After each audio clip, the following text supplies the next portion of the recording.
when this wants to update. My dashboard doesn't want to be freaking retarded today. That'd be fantastic. Go through, do all my posting.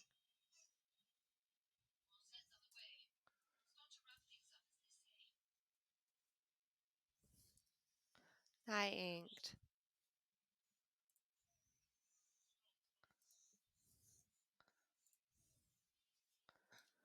Gotta post in all the Discords.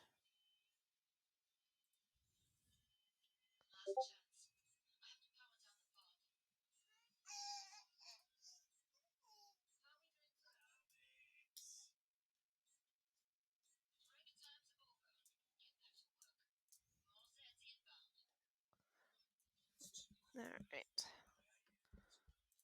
Minimize that. I want to drag this back over here. I don't want to pull this up over here. Alright. So last week, or not last week, the week before, because last week I was not able to do Mythology Monday, which kind of sucked. But this week, we're going back over into the big book of runes that I've got. And I'm going to continue off on the history. We left off... I know we left off on this page. It's not entirely sure where. Oh, no. Okay, no, I remember where we left off. Whoop. Oh, ads. All right. I'm going to have to sit differently.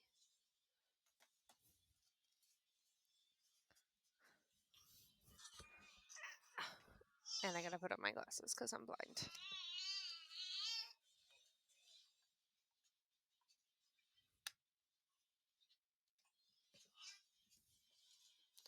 All right. We're going to minimize that because I don't need that open right now.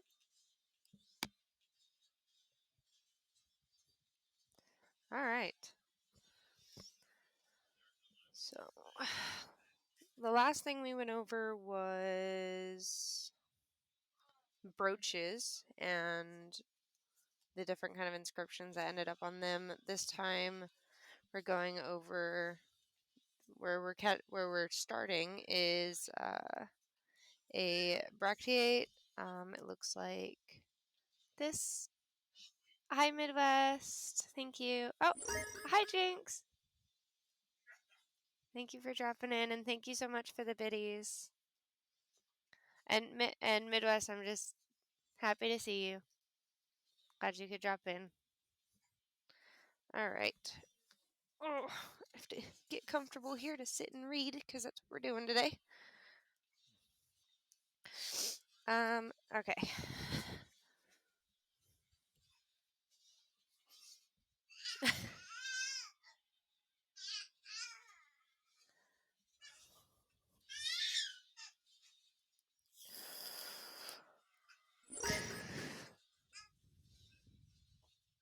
Inked. Stop. Stop it. Stop. All right. The bracteate depicted in figure 1.6, which is this one here. Midwest, no. Guys, don't. No hype trains. Stop it. Utterly ridiculous. Midwest, you did not have to do that. Inked, you didn't have to do that. Jinx, you didn't have to do that either. It's not by any means. God damn it. Okay. Hi, Jinx. Thank you again for the biddies. Happy to see you drop in. My new follower. Hi, thank you. Thank you for the follow.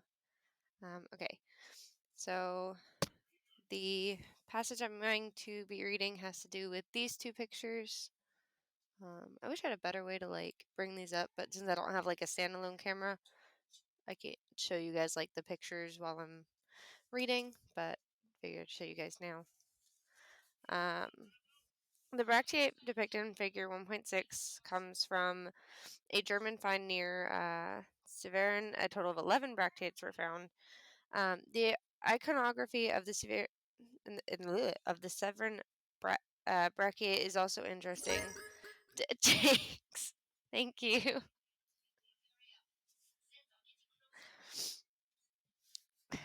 God damn it. According to medieval historian Karl Hock, the curious formation issuing from the mouth of the head is a representation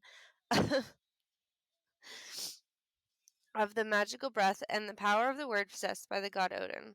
This can also be seen in representations of the god Mithras. The inscription was badly damaged, but probably reads as interpreted in figure 1.7, which is Midwest.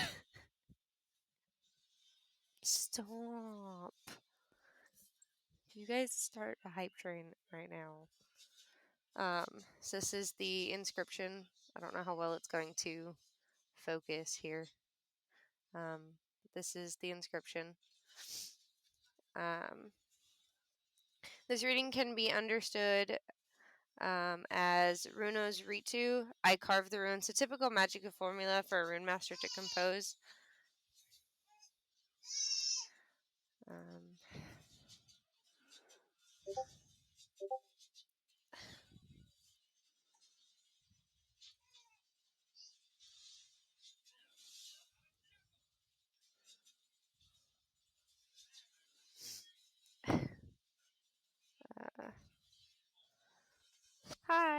Hi, future. Thank you. Hi, Waffle. Hold on, I'm shouting out people.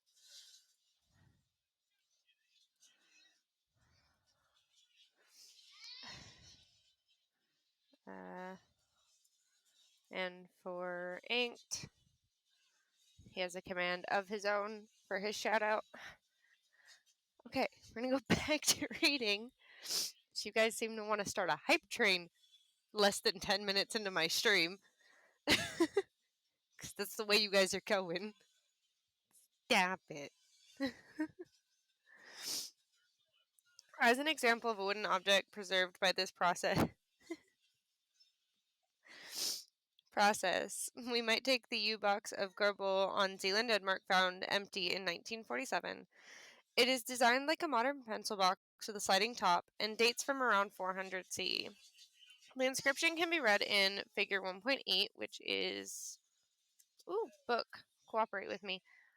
This figure here on top.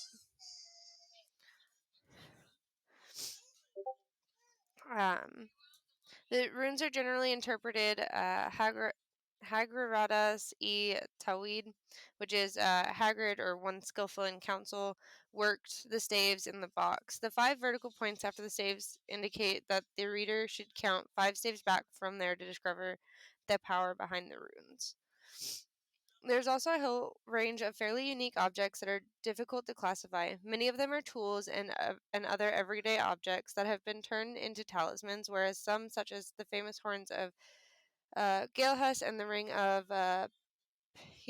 Pitarasa, are interesting works of art.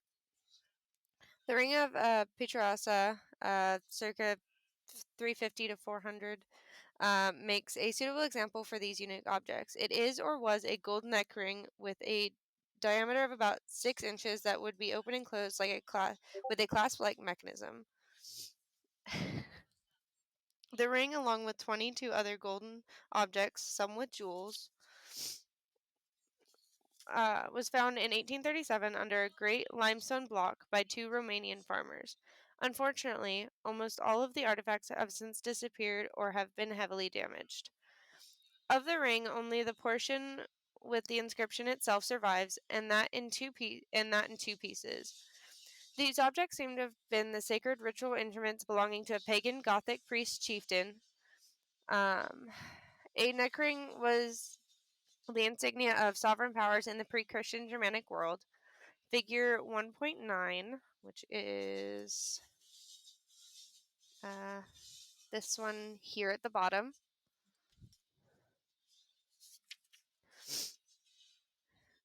Gives the runic forms as we can now read them. They are to be interpreted as Gutani Wihalag. An unclear sign between runes 7 and 8 is probably Etruscalian, and the 8th rune itself is probably to be read as an ideograph. Therefore, the translation of the whole formula would be... Jinx! Don't have to do that. Stop. Thank you. I appreciate it.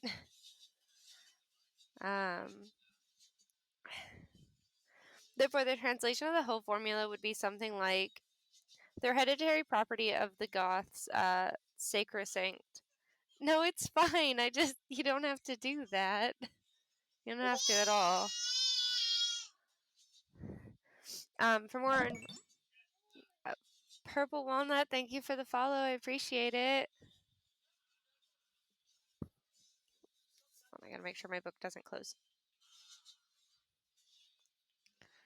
Welcome. We're reading from the Big Book of Runes. We're going over runic history today as part of my Norse mythology segment. When we do finish up runes, I will be moving on. I haven't decided which mythology I'm going to be moving on to after this, but I will be doing another. I will be moving after I finish Norse. I will be moving on to another one. I haven't decided yet. Hi, Poem. Yeah, of course. You know, much love to you. I wanted to show love. You were in my streams and chatting and everything, and I wanted to kind of give back and support in any way that I could, and I was able to raid out with my biggest number of raiders since I started streaming, which was 9, so it was super cool. I hope it helps you reach your goals. Hi, Purple Walnut. Yeah, it's been okay. Just doing Big Book of Runes today, so. But thank you for dropping in. I appreciate it. Feel free to stay and listen. I'm just reading and chatting, so feel free to stay and hang out. Fixed objects. Essentially, hi March. Thank you for tabbing me. Jeez. Ah.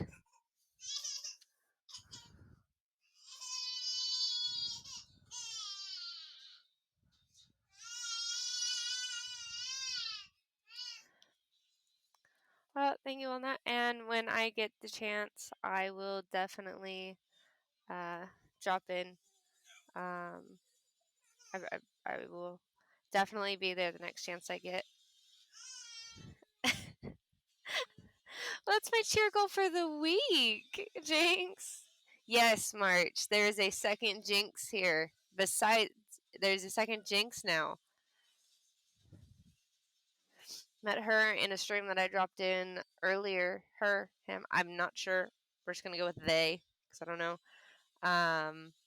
I met them in a stream that I dropped in on earlier today, which was super cool.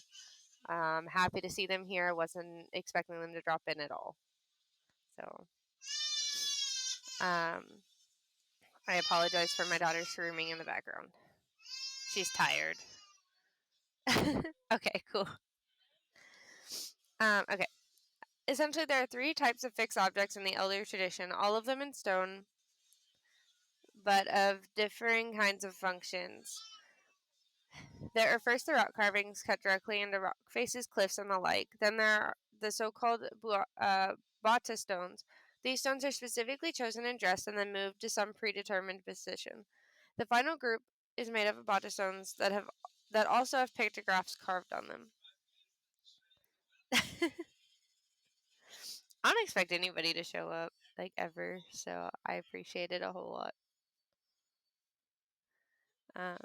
4 rock carvings date from between 400 and 500 and 550, and all are on the Scandinavian peninsula. They all seem to have a magico-cultic meaning and often refer to the rune master, even giving hints as to the structure of the Aurelian cult.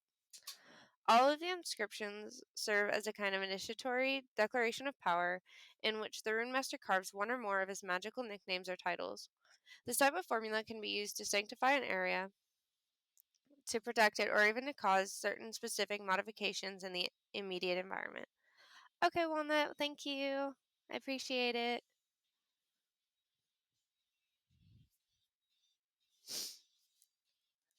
The simplest example is provided by the rock wall of the Lunganese in central Norway. It references uh, these runes here,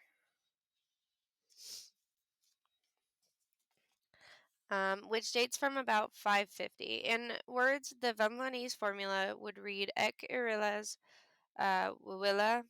I am the Irulian Willa. Note that this first rune here, which looks like an M, is a bind rune combination of two other ones. The formula consists of the first person pronoun I, the initiatory title Irilaz, the Irulian, which understood simply as rune master, and the personal name. This name is, however, not the normal given name of the rune master, but a holy or initiatory name. It means the little sanctified one, or the little one who sanctifies. It might be pointed out that the name Wawilaz is a diminutive form of Wawaz, which is also found on the Stone of Tune, and it is related to the god name Wehaz, or sacred. In this form, the rune master, or Irulian, sanctifies an area by his magical presence. He does this by first assuming a divine persona and then acting within that persona by carving the runes. Hold on.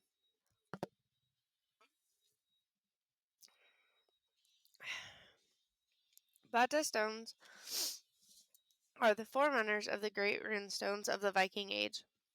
Such stones date from between the middle of the 4th century to the end of the 7th, but they continue to develop beyond this time.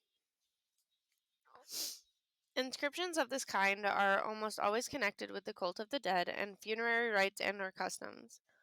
As is well known, this is an important part of the general cult of Odin, and one with which the runes were always deeply bound. Sometimes the runes were used to protect the dead from would-be grave robbers or sorcerers. Sometimes they were employed to keep the dead in their graves to prevent the dreaded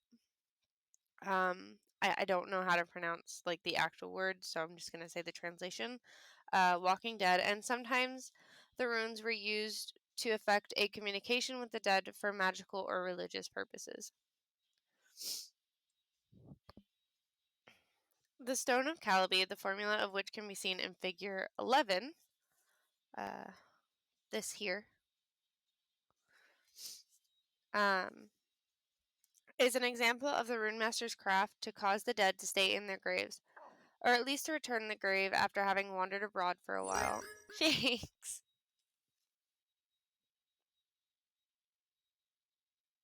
Thank you. I appreciate it a whole lot. Thank you.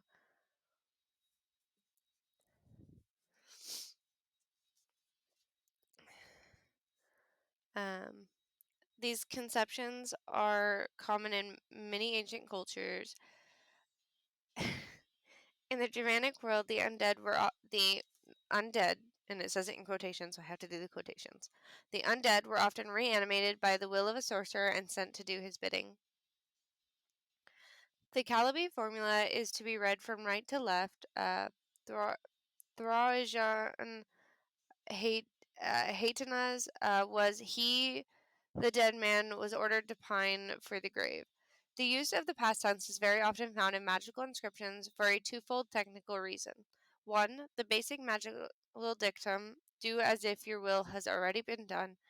And two, the fact that the ritual that ensured the will of the rune master had already been performed before the actual effect was called upon. These conceptions are fundamental to the Germanic worldview concerning the ultimate reality of the past and its power to control what lies beyond it. The Aurelian uses this effect his will. The pictograph stones combine runic symbology with pictographic magic. This is especially clear in two of the stones, Eggdrum and Rose, both of which have schematic representations of horses, which is hold on.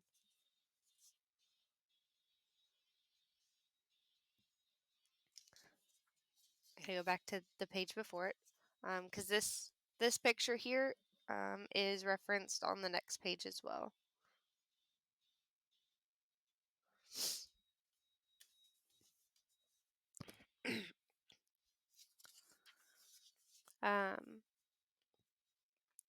The tradition of combining rune staves and pictographs appears to be very old, since the oldest of the four inscriptions dates from around 450 and the last rose from about 750.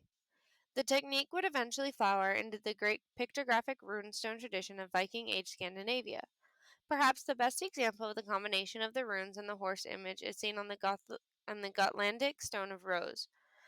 This hefty talisman, a sandstone plate 22 by 30 by 3 inches, was found under the roots of a hazel bush during the 19th century. Or no, not 19th, 9th. Oh, no, it is the 19th. Freaking spacing. 19th century. The actual runic formula can be read in this picture here, down here. If it wants to focus. Thank you. Hold on, I lost where I was. Its interpretation is not without controversy, but the best solution seems to be the one that makes the complex figure a rune mine of U, D, and Z so that the whole could be read Jew thin Ud's rock, Ud drove or sent this horse out. But what is this supposed to mean? Old Norse literature provides us with a good clue to the significance of this symbol complex.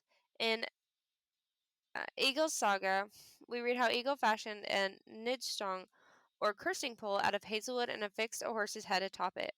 This pole of insult was intended to drive Eric Bloodaxe and his queen Gunhild out of Norway, and it worked.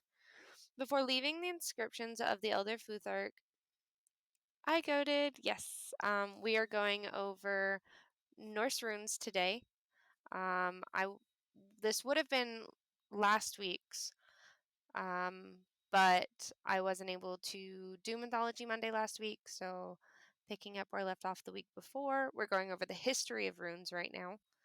My big old book of runes, a bunch of history. So we're going over the history of stuff right now, which is basically me just reading. So you're welcome to sit and hang out. If any messages, I will obviously answer. I love to chat while I'm reading. Keeps things interesting.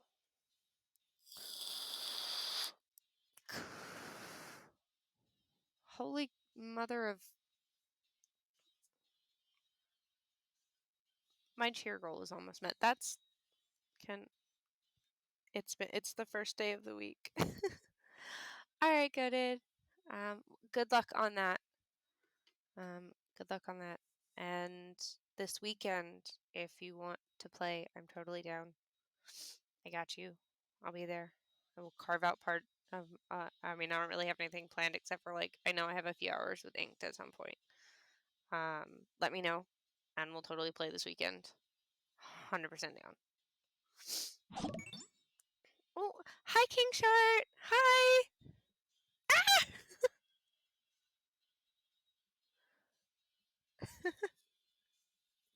Ah!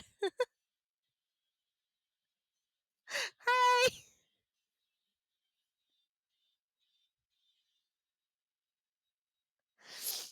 Oh my god.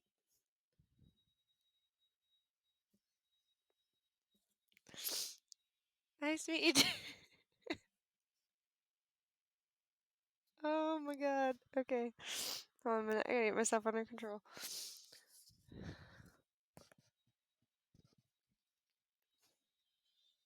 Okay. I go back to reading.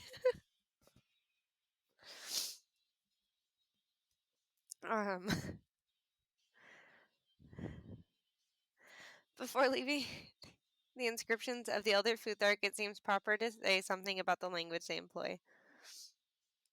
It was at about the time that the rune staves began to be used in writing that the Germanic languages really began to break up into distinct dialects. The language of the period before the breakup is called Proto-Germanic or Germanic. There also seems to have been an early differentiation.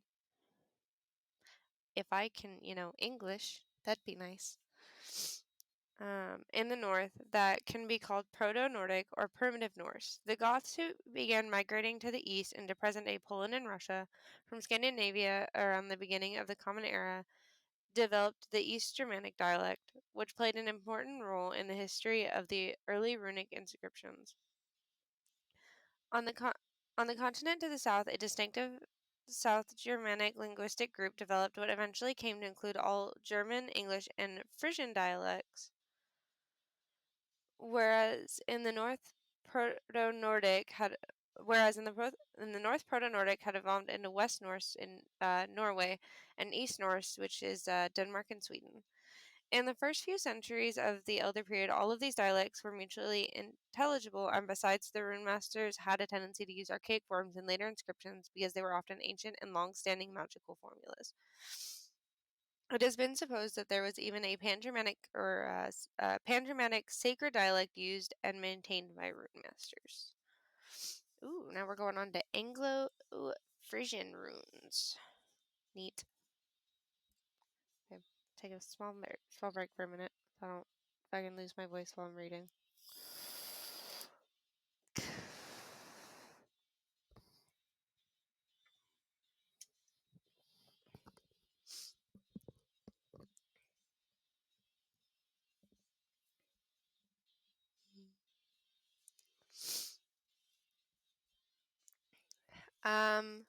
This one is hold on, I gotta wipe off the top of it. So it doesn't drip all over everything, and I don't need it dripping over my book. This book was expensive.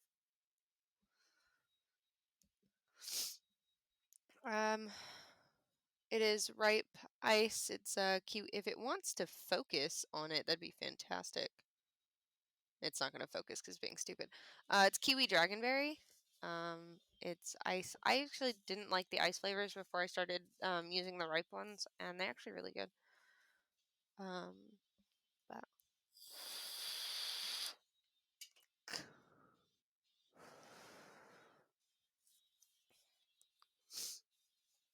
I didn't. So I only got the iced because they didn't have the regular version at my vape shop. So I really didn't have a choice. And some of the other ripe flavors I don't like. I just don't like the flavor. So I was actually like, I was pleasantly surprised with the ice version. There's another brand that I really like. I just can't remember what it's called at the moment. Like my brain just doesn't want to remember the name, which kind of sucks because it's actually really good.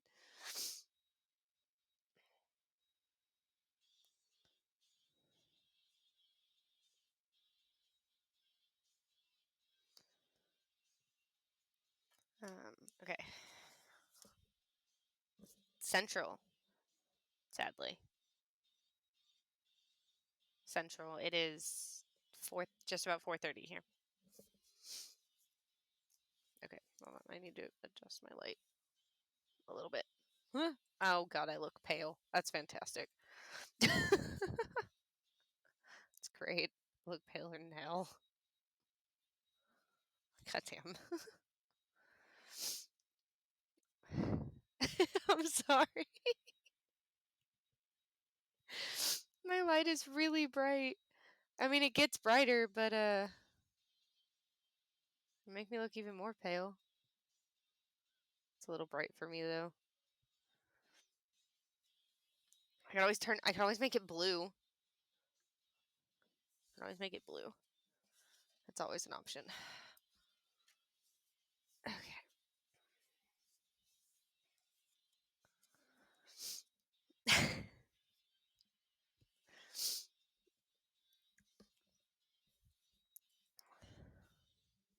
I'm actually going to be on, well, I might be on the West Coast this summer for about a week and a half, which will be cool. I agree, Goated. I wholeheartedly agree. Monkey, what are you doing? Are you flying? Are you flying?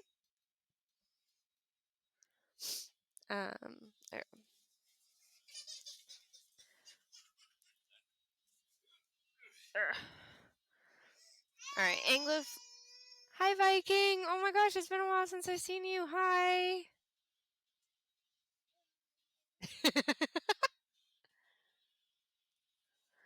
Hold on, I gotta go refresh that lurk real quick.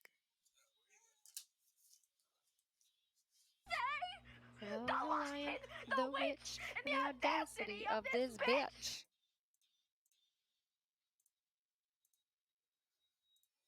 Hello, motherfucker. Hi.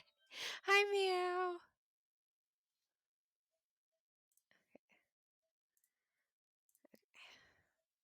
I'm doing good. We're doing runes. It has been a while. I hope you're doing well. I hope work's going okay. There is many reasons for keeping the English and Frisian runic traditions separate as there are for looking at them together. The Frisian tradition is only sparsely known, but it is filled with magical practice. The English is better represented, yet less overtly magical in character. Yes, it is, Meow. However, there are striking similarities in the forms of individual staves, and this fact, coupled with the close cultural ties between the English and Frisians throughout early history. Yeah, I know, I haven't. You're gonna make me like sit up while I read? That's rude. Okay, posture tech. I'm sitting up now. Are you happy?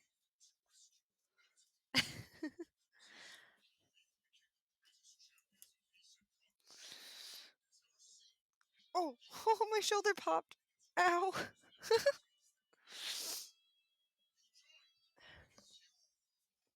Okay. The lion, the witch, and the audacity of this bitch. Yes. I'm here to make you do a lot. Okay. This conclusion that there was some link in their runic traditions as well.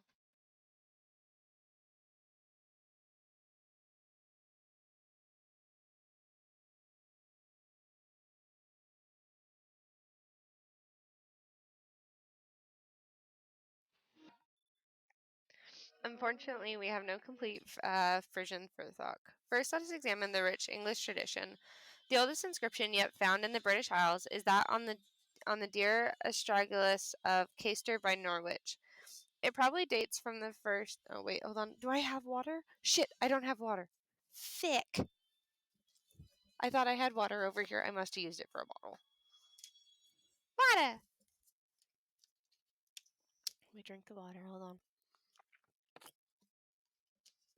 There, I drink water.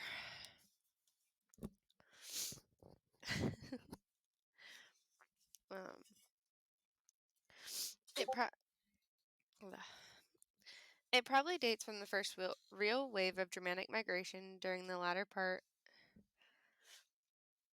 of the fifth century.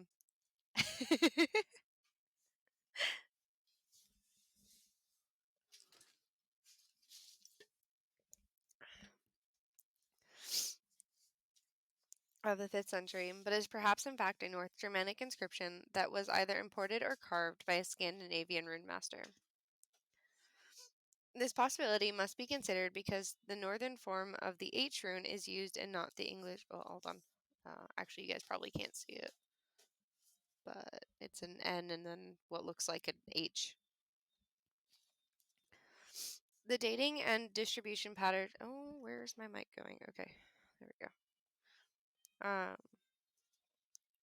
The dating and distribution patterns of English runic monuments are difficult because the evidence is so sparse and the objects are for the most part mobile.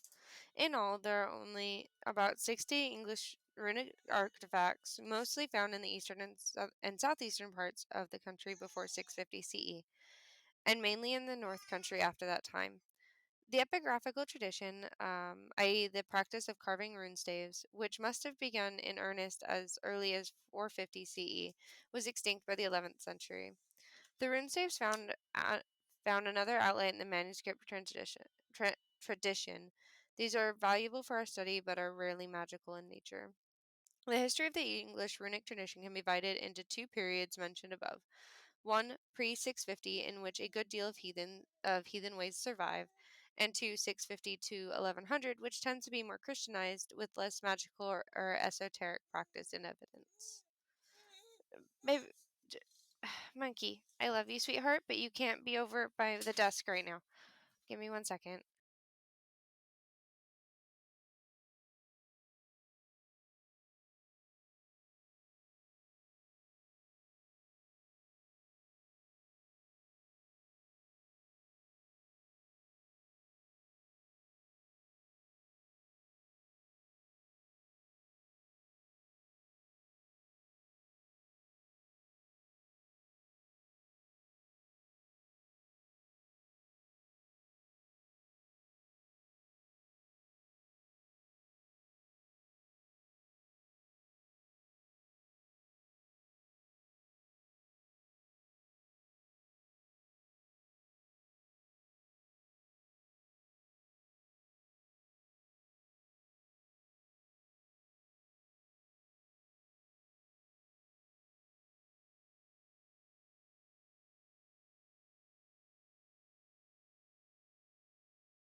God damn it. I hate when that happens. My daughter pressed the freaking mute button when I picked her up. Irritation. I need like a standalone mic that just has a button that glows red, like you see in like the old movies, Breakfast Club and everything, for the announcements every morning. You need one of those and just press the button. It's bright fucking red.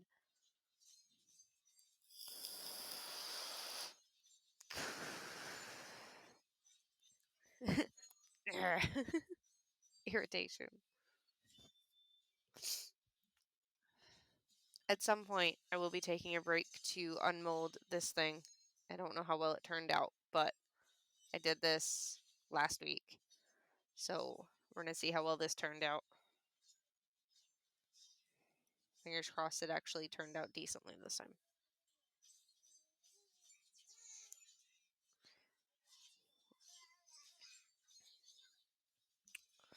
Take a break somewhere at some point to do that. But we're going to go back to the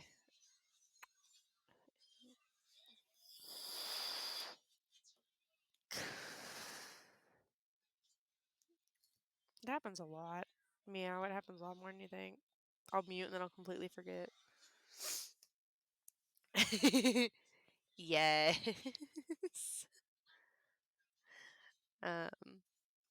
Yes. Meow, I can see you as Bastet. She was the Egyptian goddess of cats. Very, very sacred. Very, very sacred. Hold on, I gotta go refresh my lurk. Refresh.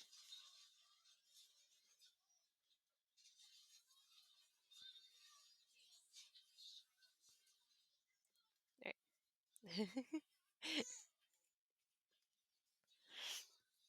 Okay. Alright, so it's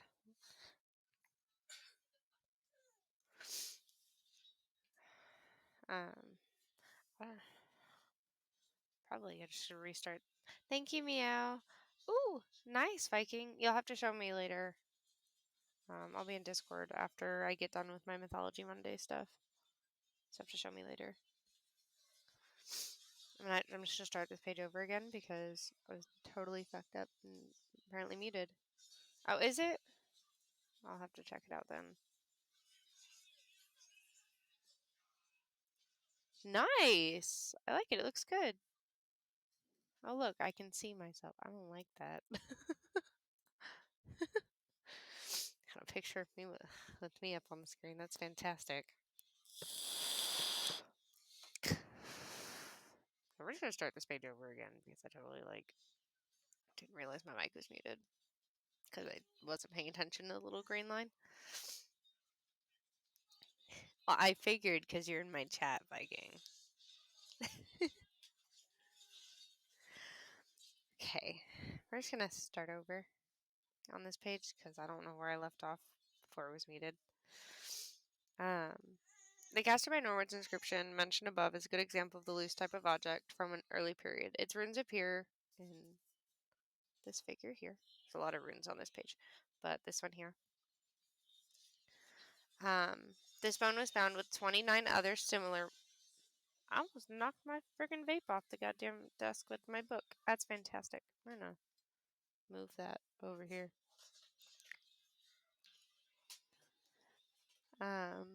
This bone was found with 29 other similar ones. Meow! We're just gonna close that for a minute.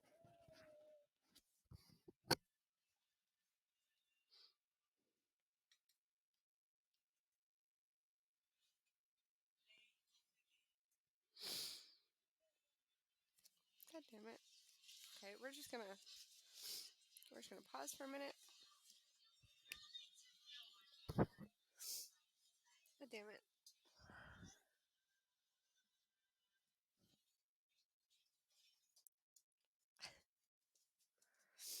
God damn it, Meow. You didn't have to do that.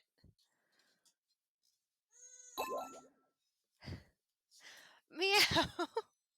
Meow.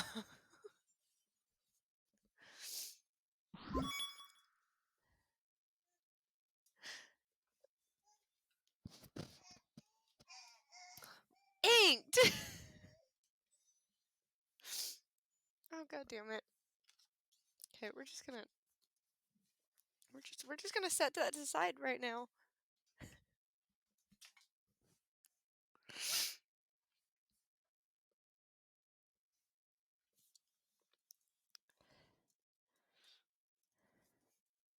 Oh wait, no.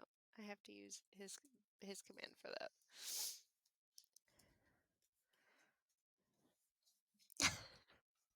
God damn it. Meow. Inked. Freaking 1,000 biddies.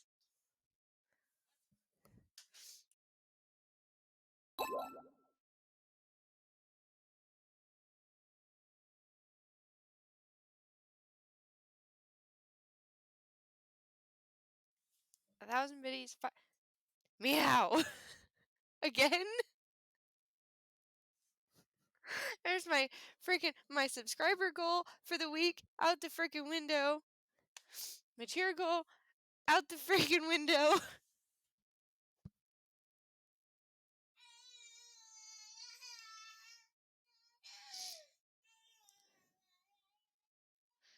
God damn it.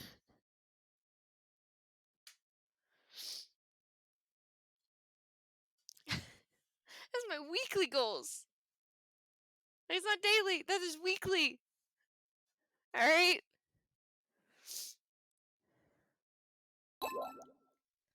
Oh, inked! No, guys. Guys. Guys.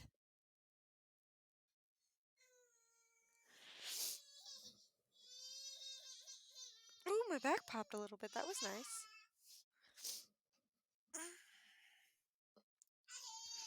Guys. Devon! Oh my god! Valley of plenty, oh valley of plenty, oh. Oh my god, guys! Devon, thank you for the raid. Thank you, Dark Dragon, for the follow. I appreciate it. Right, I have to drink water. I saw that. It was it's in my chat somewhere. God. First Meow gives 1,000 biddies, and then she gives 5 subs, and then Inked raids me, and then Meow gives more subs, and then Inked gives subs, and then I get raided by Devon. Oh look, and there's Bubba with 25 biddies. God.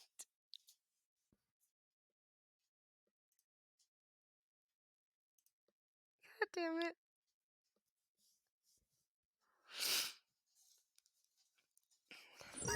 Devon!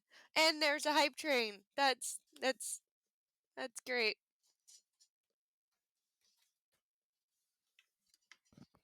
Guys. Guys. What? What? No! Guys! Guys! Guys, what the hell?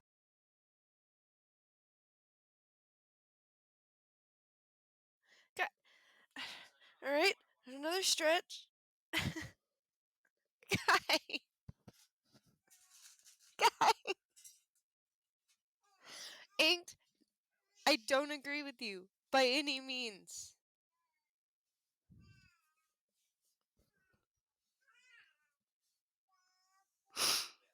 God damn it.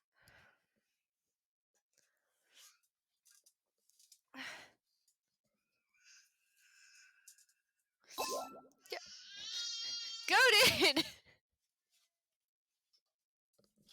Goated!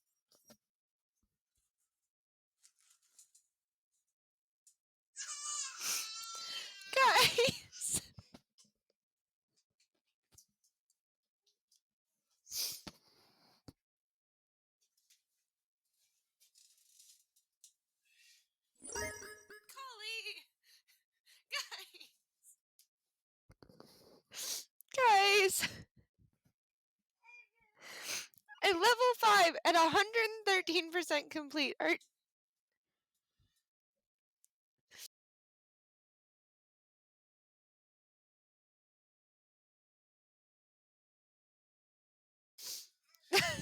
damn it.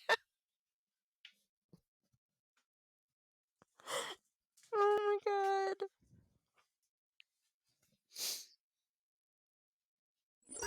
Stay real.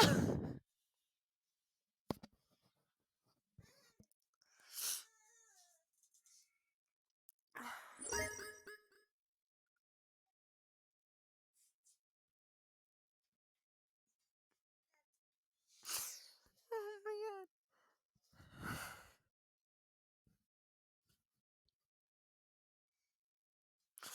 Okay, goated. Thank you for being here.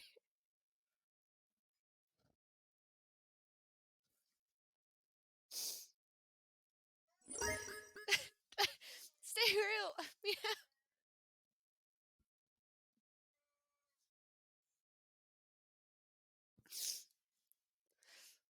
God damn it.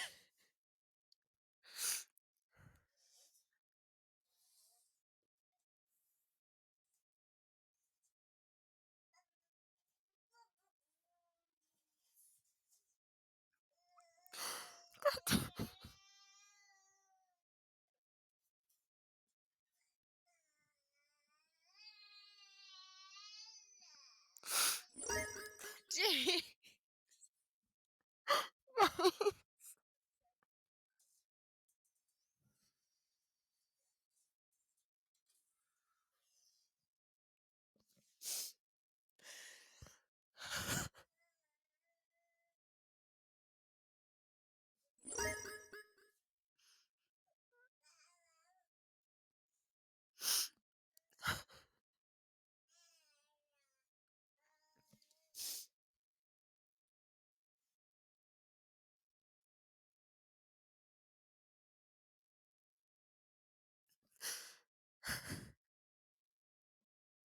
I love you guys too.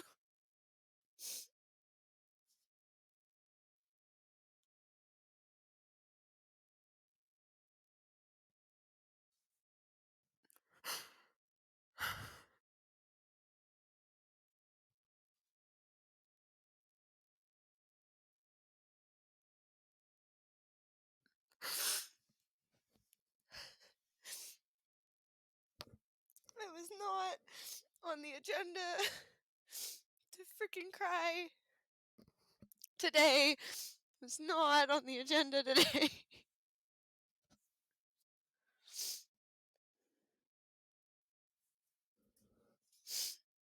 Damn it. Yes, they are, March. They are all tears of joy.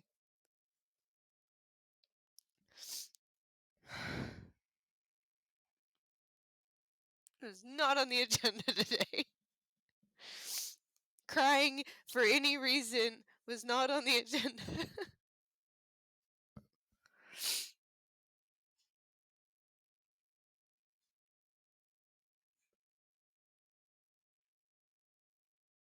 Freaking 20 subs, over 1,200 biddies. I love you guys. Thank you. That means a lot.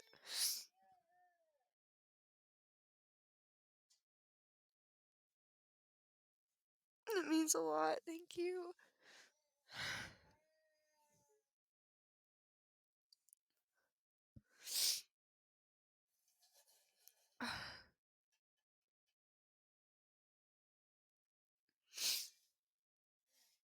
It means a lot, guys. Thank you so much.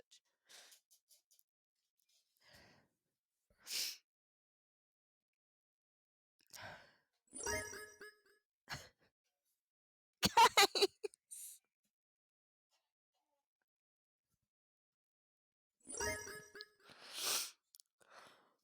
Hi, Maddie. Guys.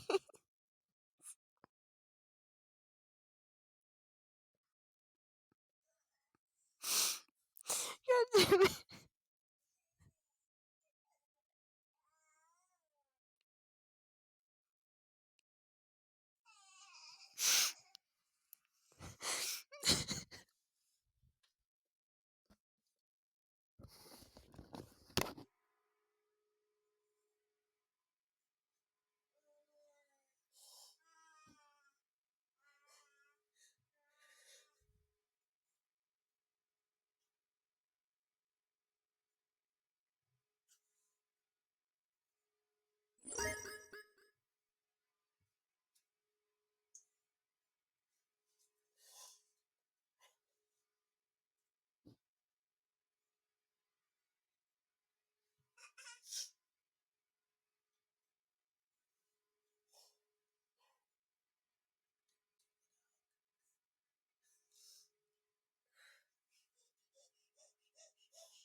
After not being able to stream much last week because of work and trying to get some stuff figured out, and I wasn't able.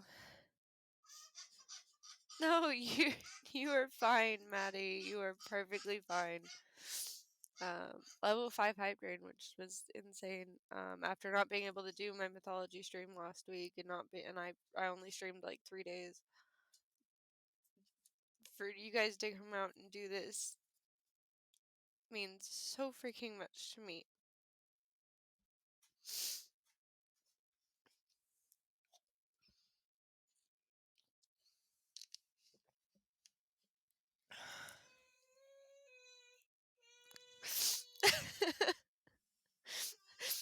If you guys somehow get all my weekly goals completed in a day, I don't know what the hell I'm gonna do. I don't.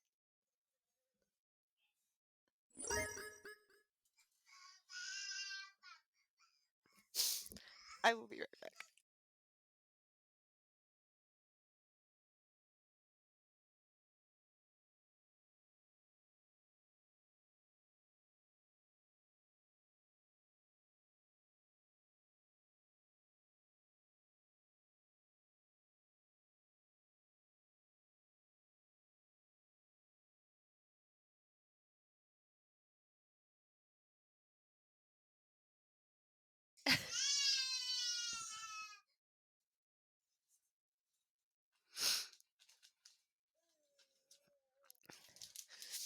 I was not expecting everyone to freaking come out for this.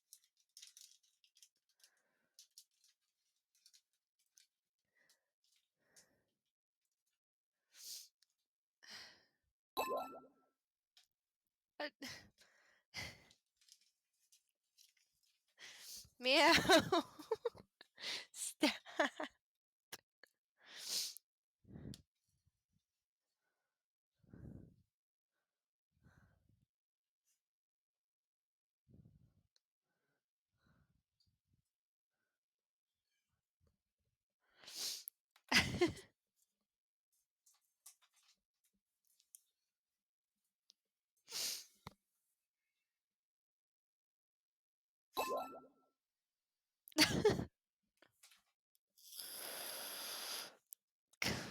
Ooh, you got the 2-month crown, meow. Different crown for every streak. No, we're not. Maddie! Guys! I was like, okay, Meow's here. Meow's showing a bunch, Jinx and Meow, and everybody's showing a bunch of love, and I'm like, awesome. I love you guys. For cheeseburger. And then Meow, thank you, Jinx. Meow showed a bunch of love, and then I got raided, and then more love, and level 5 hype train. And then more love. I don't know what to do right now. My subscribe goal is just out the fucking window, and so is my cheer goal. Just gone. Gone. We're not talking about partner. Alright? Yeah. I put in like a couple of you chat that when I get raided, it is a chain raid. Alright? I get raided not once, but like twice or more in a single stream. It happens every time I get raided. I never get raided just once. Ever. Very clearly.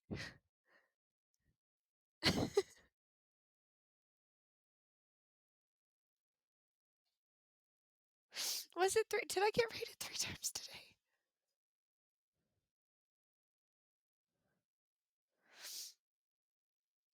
I don't even know. Hold on a minute. Ink rated me. Devon rated me. I don't know if anybody else rated me. I don't think so. No, not as of yet. Not the only one yet.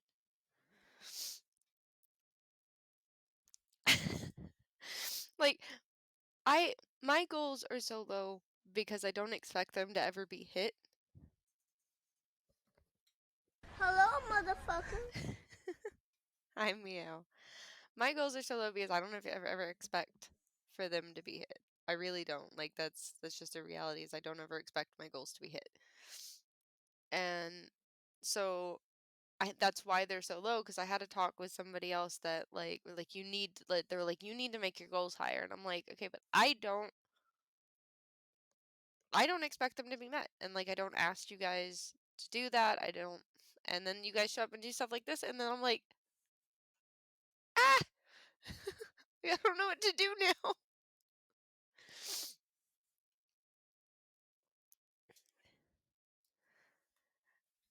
We're not talking about me becoming a Twitch partner, okay? I hit affiliate and I'm happy. Okay, we're not talking about partner, guys, okay? But I don't expect my goals. I am feeling the effects of masculinity right now. I feel the the testosterone. I want to go to war! I want a lightsaber! I'm a man! War!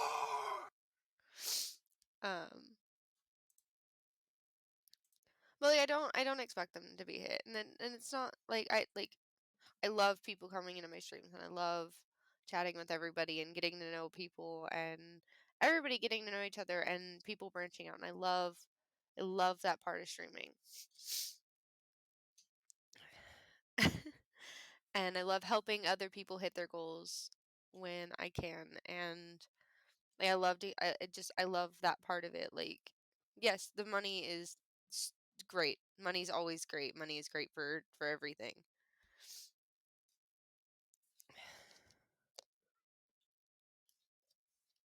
Money is always great, but it's not why I stream.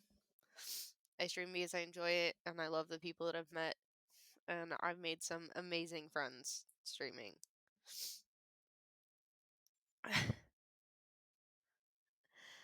And I have low goals because I don't expect them to be met, and I don't ask people for any of it, and so yeah, they're there. I don't expect anybody to, put all the love you guys have today into me meeting my goals, for that matter.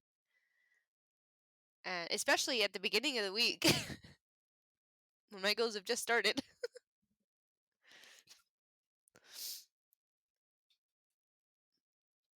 But like, just having you guys here means more to me than anything else. And like, just being able to talk to you guys and be here, and the ability to stream and get to know all of you means more than anything else to me. Like, I love the love, and it's great. I'm just happy you guys are here. To be honest, like that.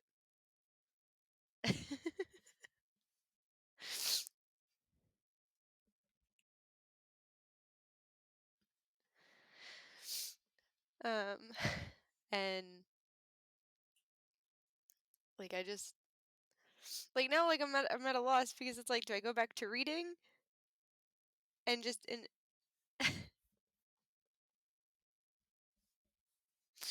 Thank you, poem. And I am happy that you dropped in, that like, whether it was through a raid or you just found my stream. Like, I am happy to have met you, and I'm glad that I was able to show the love and raid out to you last night.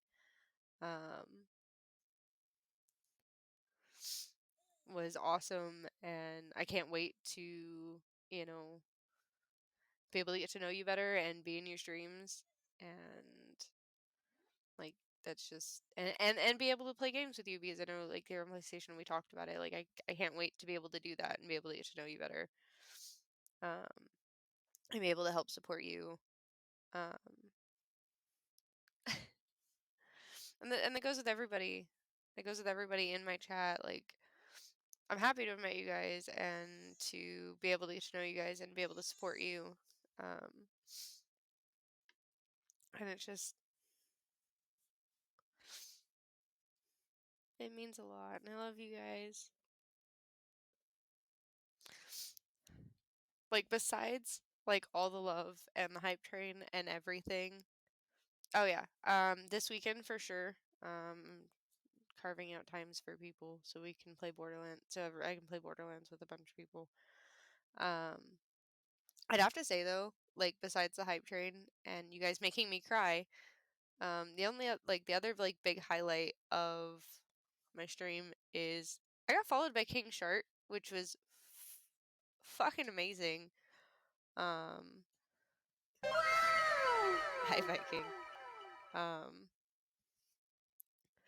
was followed by King Shark, which was really freaking cool because like I've stopped in on his streams and chatted and everything, and I'm in his Discord, and I've posted like a couple times, but like I didn't expect him to follow me, which fucking mind blowing. Like I was not expecting him to jump in and say hi and follow me, and I was just like, I will not lie, I giggled like a little schoolgirl. I was like, ah! Like it just wasn't something I was ever expecting to happen.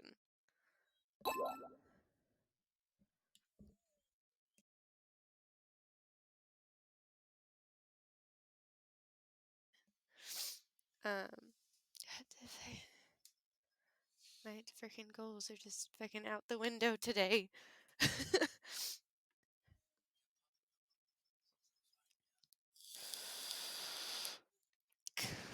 I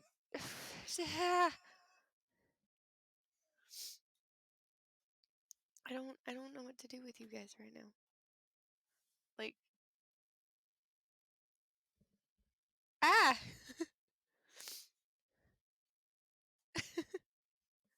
Thank you guys. Oh, hi Big Daddy. Hi. Hi, how are you? Thank you for dropping by. How are you doing? Hold on. So actually, Meow, that's the person I got it from. Hold on, that is the person I got it from.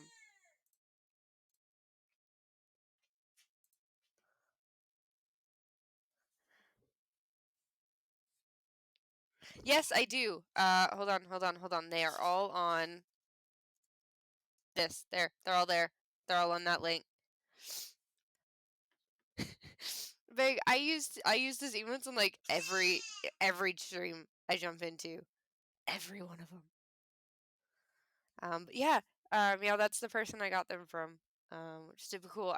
I don't remember who followed who first on Twitter, but I met him through Twitter, and then I jumped into his stream. I think on that same day I was able to catch him on Twitch, which was super cool. And it's been really cool to get to know him and be able to jump into his streams too. He's cool. So big shout out to you.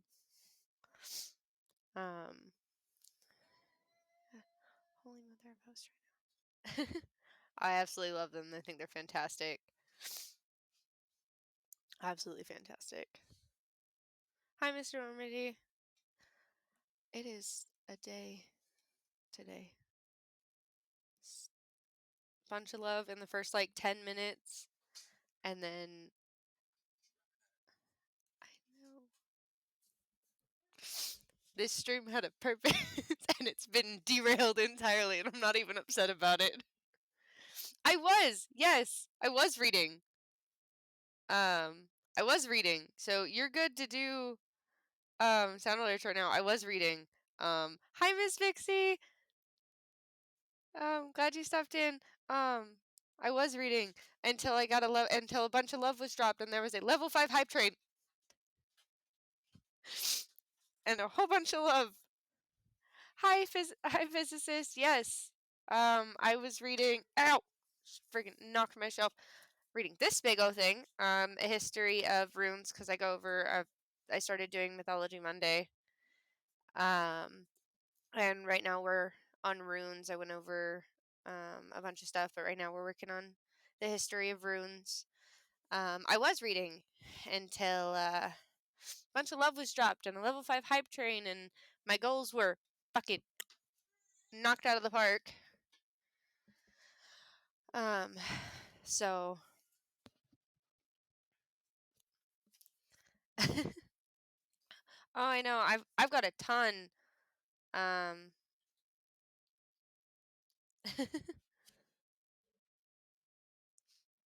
no. I've got a ton too. I actually like in physicist that was actually an idea. Meow. I promise that when I'm finished with Norse stuff, I will go over Egyptian. I absolutely promise. That is next on the list. Physicist. That was actually a thing I wanted to do. I wanted to do like a virtual book club through Twitch.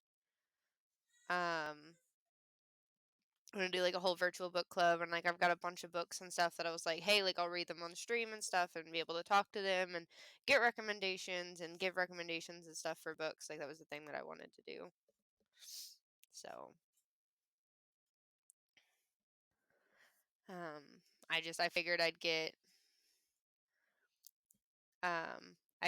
my mythology stuff started and get that kind of on a roll, and then kind of add stuff from there. But yeah, I was reading, and then things got derailed really, really quickly. But yeah, so once I'm confident in where. Yes, yeah, like that's really like really wanted. Uh, I know a bit about it, and I've wanted to, but I haven't been able to get in on a campaign. This is actually a good chance for me to see if this dice that I did on a stream last week came out any good. Hold on a minute, I gotta get it out of the mold. I gotta see if this dice came out any good. The little one didn't come out too great. I think I need to get different molds, but I need to see if this one came out any good.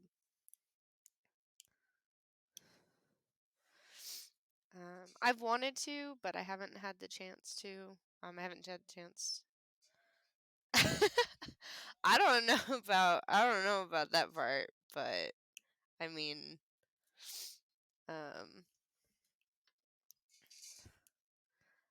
I know that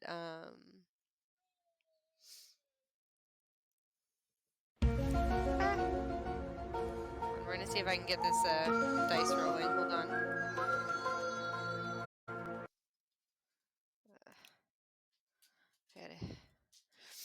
So, Jinx, I was actually thinking about like touching on some more. Oh no, it bubbled. Damn it! Oh, I did not. I'm gonna have to get different molds because these molds are not.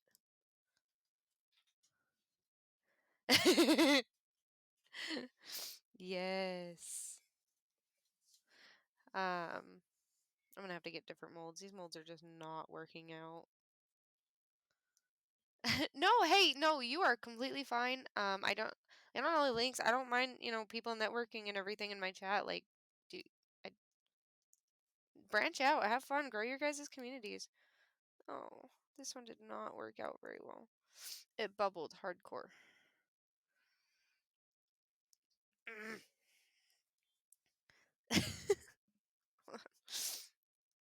If I can get it out of the freaking mold, give me a second.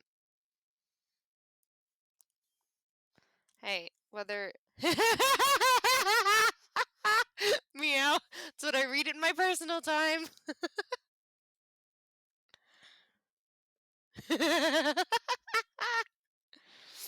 That's all my freaking Kindle Unlimited is. All my physical books are all safe for work and child friendly, but not the ones on my Kindle. Damn it! It did not. it bubbled up really bad. I'm not happy with that. I'm gonna have to look into some different molds because that did not work out very well. I'm not happy. Damn it. I love the color though. This color is gorgeous. It's a gorgeous color. It's an absolutely gorgeous color. But it bubbled up a lot. God damn. Irritation. Fucking heavy irritation.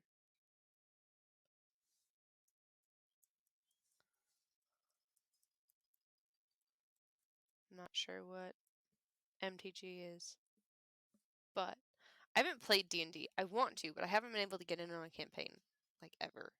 I know so many people that play, but I've never been able to, like, get in on a campaign.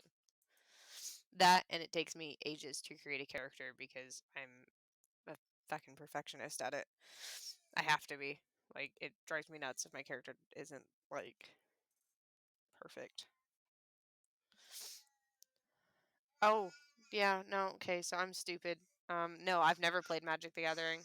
I don't really know a lot about it, though, so.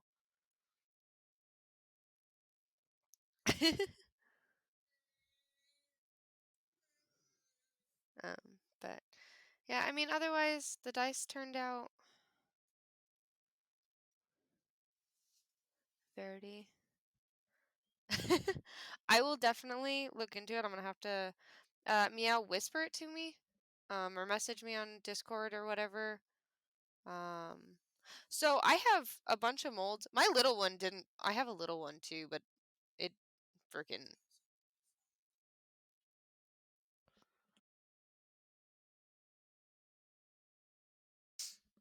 So this is the big one. The big ones I like more just to kind of have them sit around as like decoration.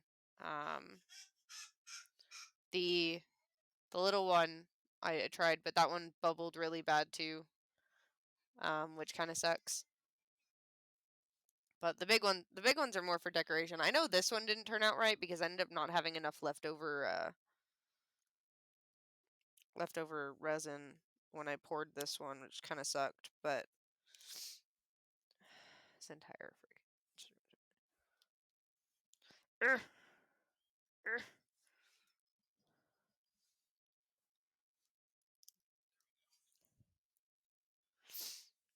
Gotta peel all the excess resin off of my freaking mold here. Give me a minute.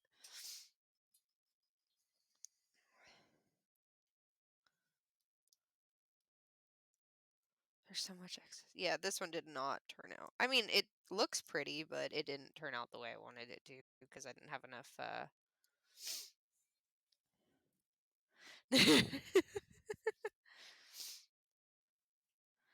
uh, didn't have enough resin left over when I was pouring it, but it looks pretty. So I mean, that's something. Will you get out of the goddamn? Oh my god, I hate unmolding these. It's one thing I hate about doing this is unmolding it. And I got my hair stuck in between my fingers. I mean, it looks neat. It's like actually like dipped in, which is cool.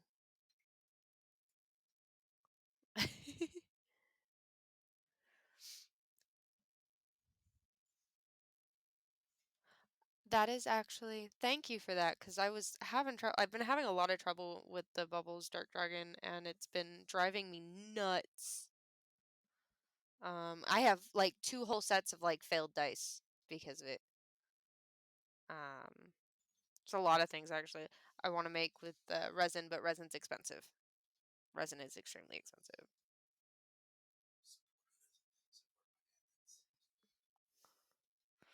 Like I have little bottles, and these were like $20. It's good resin though. I do like the resin. It is really good resin, but it looks kind of neat with it like dipped in like that. Have a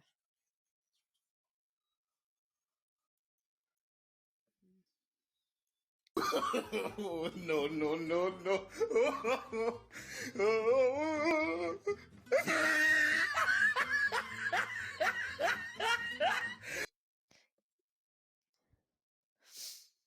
yeah. I'll have to try that dark and then big yeah, I don't have a hair dryer or a heat gun. So I can't do that.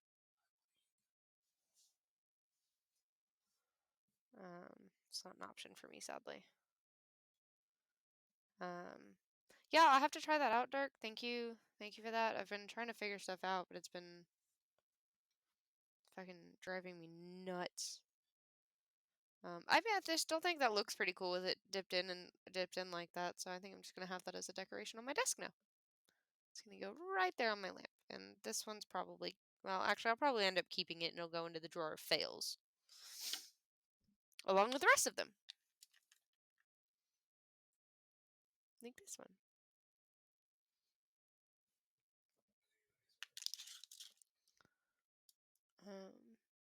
I mean, some of these turned out okay. They just didn't turn out quite perfect. Like they have like one, like this one has like it's one big bubble that popped and it freaking like right at the top and it drives me nuts. I failed. All right, Big. Thank you. I appreciate it.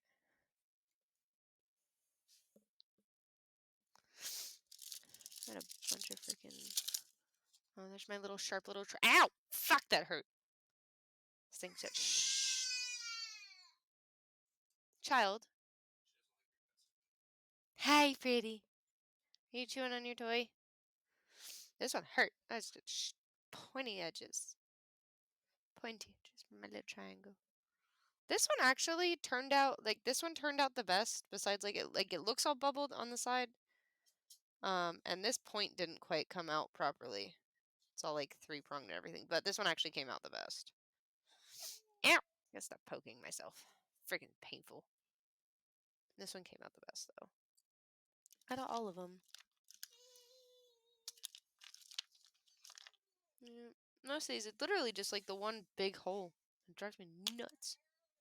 Ooh, where'd that one go in my drawer? Way back there. Like this is the first one like I ever did. Like this one's freaking. That one got fucked up. So did this one, to be honest. That one's a little bit more solid than the other one, apparently. Those are just gonna go in my drawer. My drawer of failures. Okay, I'm gonna put the lid inside the mold though, so I don't lose it, because I've already lost one and I don't know where it went. So we're just gonna put those in the drawer. Because those did not work very well. Okay.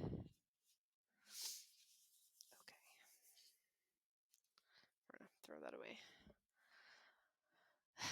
Okay. I'm gonna try and pick up where I left off.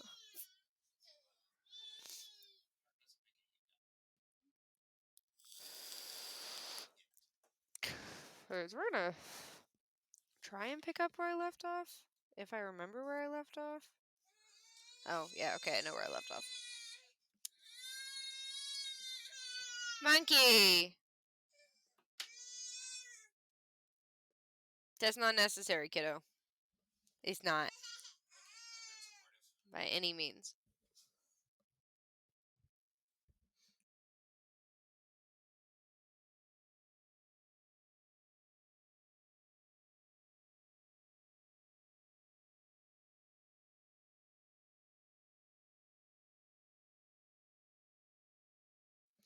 Alright, hopefully back to reading without it getting derailed again. Fingers crossed it doesn't get derailed again. Oh, okay. We're gonna head back into this. And then get derailed again. Alright.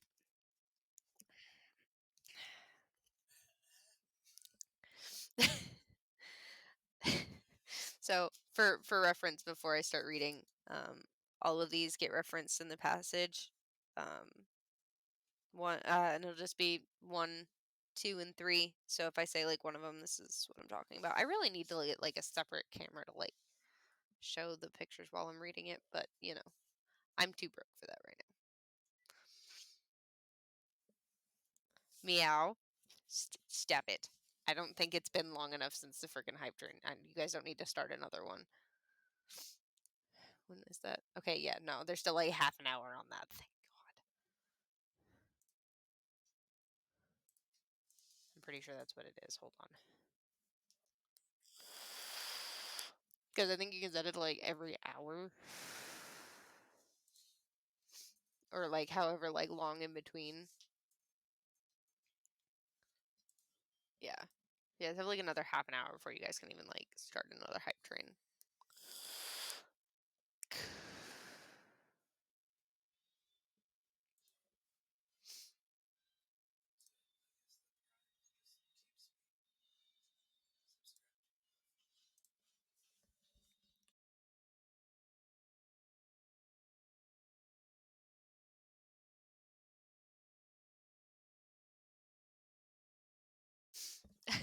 So you guys have to wait a half an hour before you guys can do another hype train.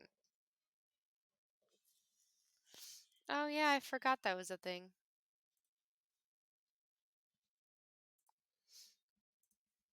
I forgot that stream challenge was a thing. Okay. The Caster by Norwich inscription mentioned above is a good in image 1 that I showed. This one. Is a good example of the loose type of object from an early period.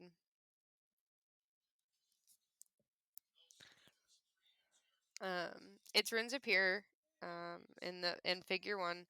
This bone was found with 29 other similar ones without runes, along with 33 small cylindrical pieces in a cremation urn. It is possible that the objects were used as lots in divinatory rites. The inscription itself is difficult to interpret, but it may mean the colorer or the scratcher, and maybe a holy name of the rune master. An explicit.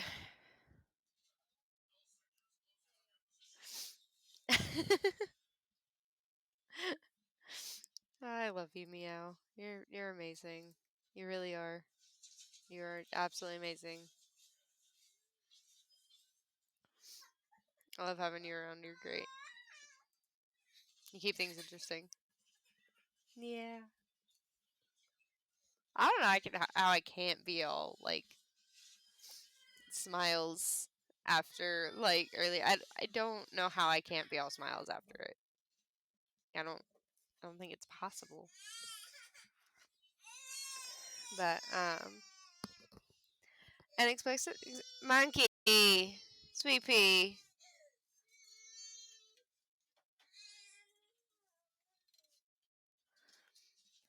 An explicit example of magic used by the Odinic rune masters is hard to come by in the English material, but the scabbard mount of Chesildown, which is figure 2, it focuses, which is this one here, is probably one. The inscription was scratched on the back of the fitting and is thus invisible when in place. It might be translated as terrible one, wound the enemy. If this is so, then Echo, which is terrible one, would be the name of the sword, and Soeri would be wound its charge. An interesting example of a magical runestone from the pagan period is provided by the 7th century sandwich stone. It probably represents the name of the rune master, Rahibul, and was originally part of the interior of a grave. The text, as best it can be made out, can be read in. Ooh, my pages did not want to. This one.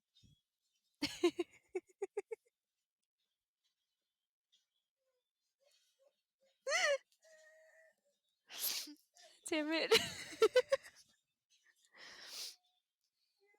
um. Along with the manuscript uses of the runes, the one most approaching magical practice is the concealment of secret messages and texts through the use of runes. One such text is found in Riddle 19 of the Executor book, which translated from Old English would read,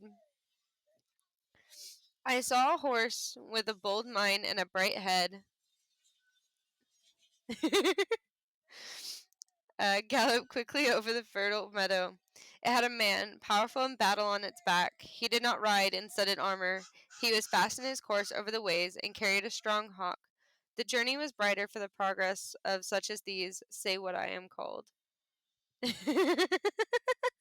God damn it.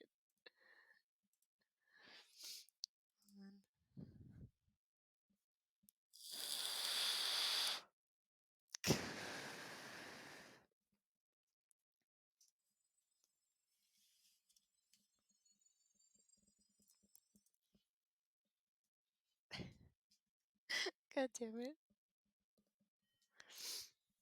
Here the runes spell out words, but they are written backwards in the text. So the runic words read horse, mon, wega, and hafok. However, and this is a remarkable and mysterious thing, the individual rune names were to be read in the order as written so that the poem would have its proper alliteration.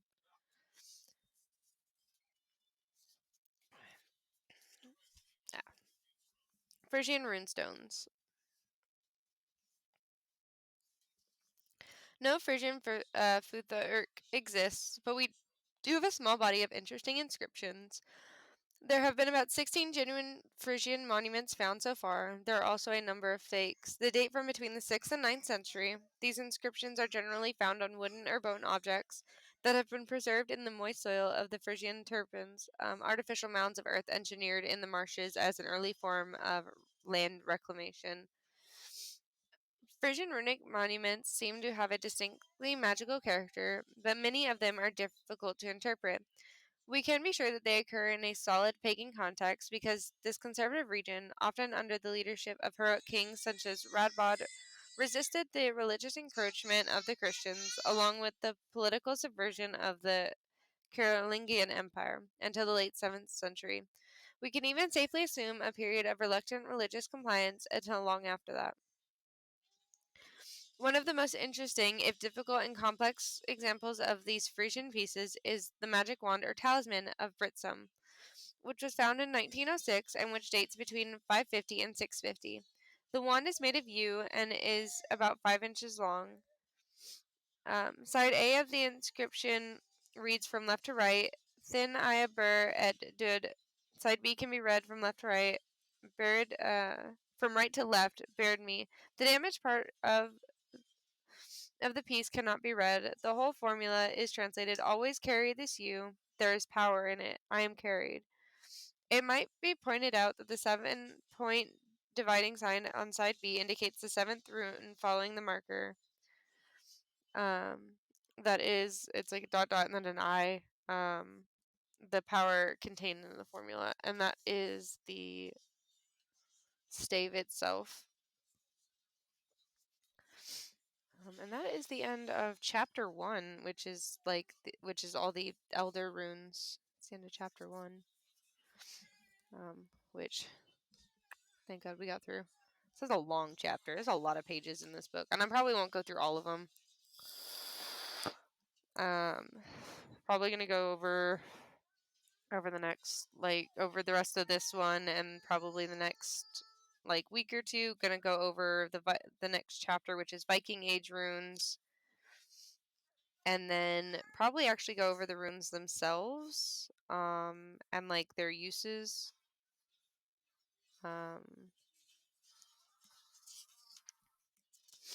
Which is all in chapter 16, way back in the book. So, probably going to go over chapter 2 this for the rest of this stream, and then next week probably as well if I don't finish it, and then start on the symbolism and the divinatory tables. And probably actually go over the numerology as well. That way we can get more into the actual runes and stuff instead of just the history.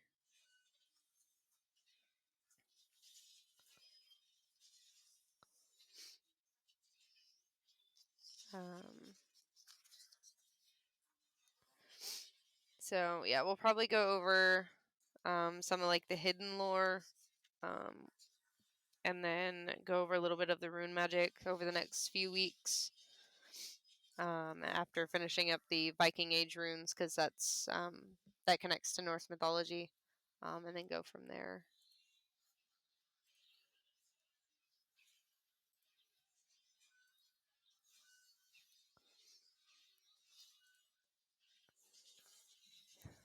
So we're gonna start chapter 2, and then if I finish it, because I'm gonna add extra time to this stream just because of hype train and everything.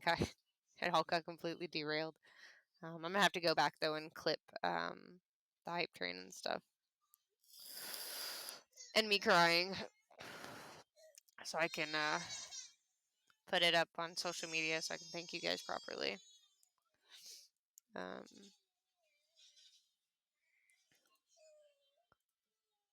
But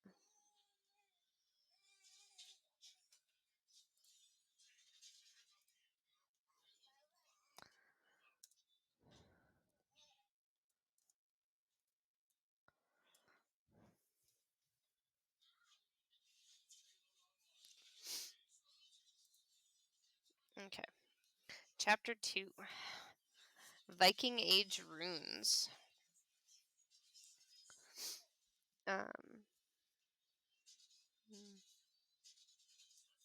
Hold on, take a drink real quick.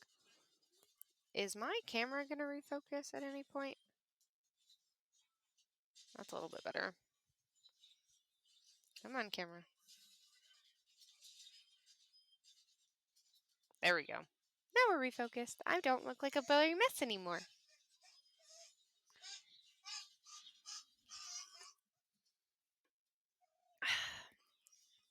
I'll put that up there too, so it's out of the way.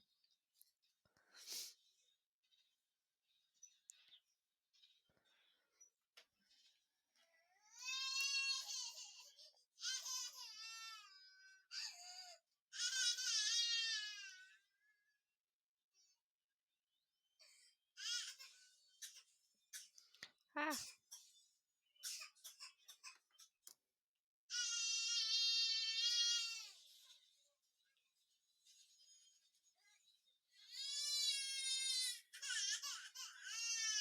Okay.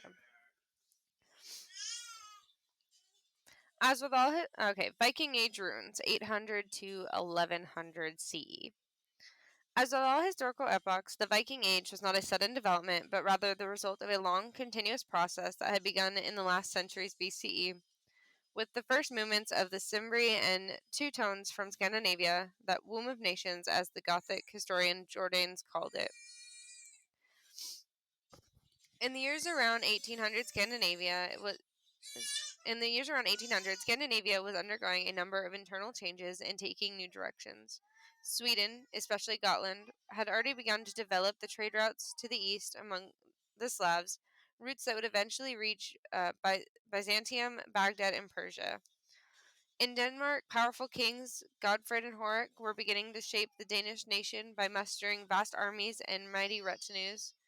Norway, however, in its isolated and geographically fragmented condition, held to more local institutions and conservative ways. Although part of Sweden, Uppland and Gotland, and certain areas in the Danish archipelago had long been wealthy, the rest of Scandinavia was just beginning to accumulate wealth and to grow in new ways at this time.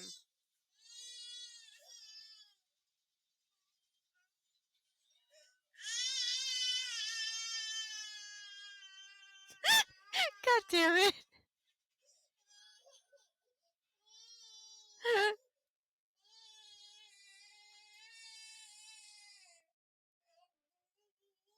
God damn it, Inked!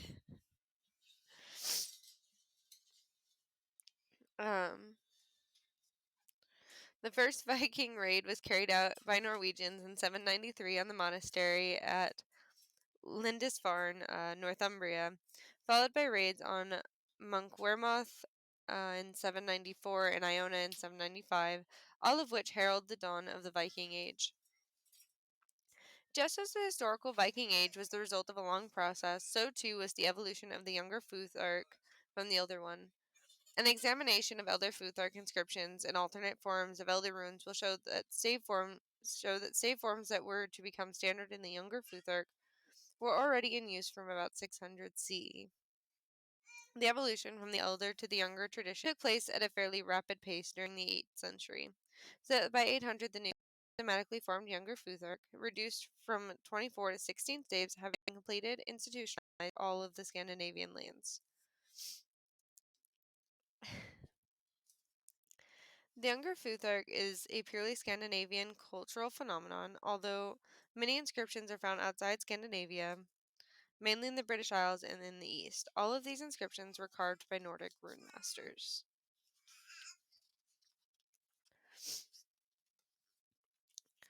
It is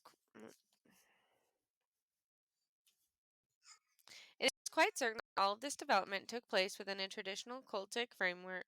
Otherwise, the older alterations and the eventual reformation of the bow would have taken place in such a uniform with such speed and precision over such a wide expanse.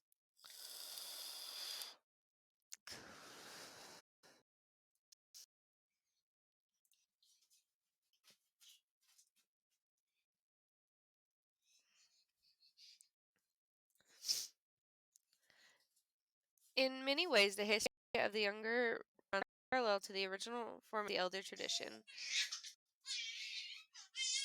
One of the major contrasts, however, is the staves of the younger Futhark were quickly altered, in some cases drastically, in certain. This may point to an increased fragmentation in the tradition, but the fact that it held onto its internal system of order, number, phonetic value, as well as to the traditional modes of use, i.e., carving, not writing, testifies to the strength of the deep level tradition. We can suppose that the original reformed Common Nordic, Jesus, English, Jinxie, English. Alrighty, poem. Happy you dropped in. Thank you for being here.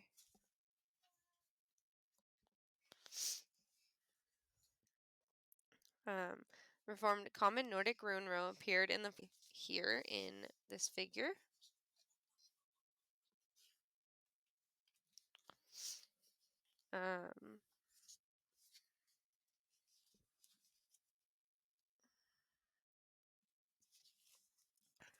However, the final and most standard version of the Futhark appeared in the slightly different form that we see in this figure over here.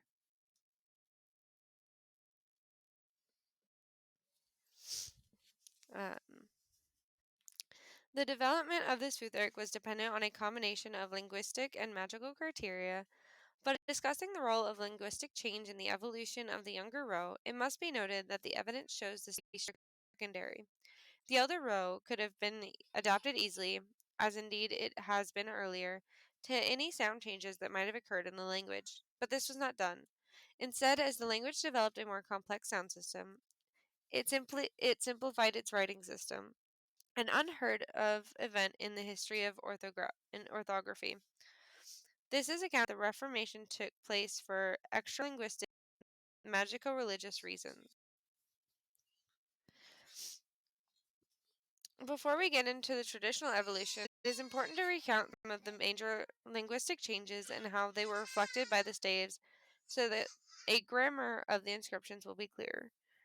To begin with, the phonetic value of it looks like an upside down Z. Actually, I could probably pull it up. Hold on. Would be the hold on.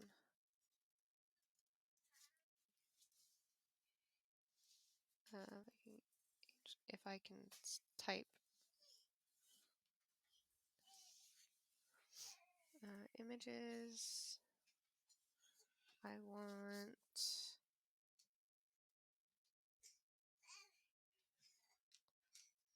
Oh wait, hold on.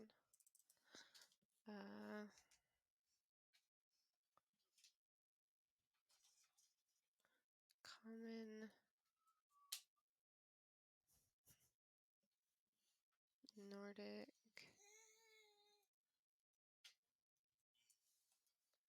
Futhark. Search images.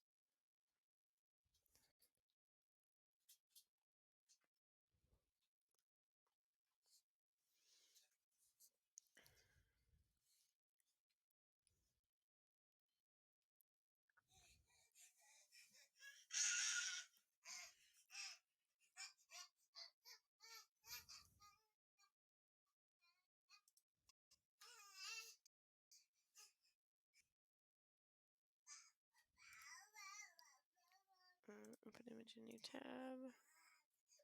Ooh, I need to minimize. I need to fucking reset that. That'd be fantastic. Okay. I think we're gonna use this one and go with that capture. See if it pops up. It does not want to pop up. So we're just gonna have to do it on this one. That's fine. Ah! Okay. So let's talk about this one here. Oh, there we go. Okay. Talking about this one easy, but tilted. Always been uncertain, and it rarely appeared except in magical form inscriptions. Also, this one, Jera, which is the J. Also,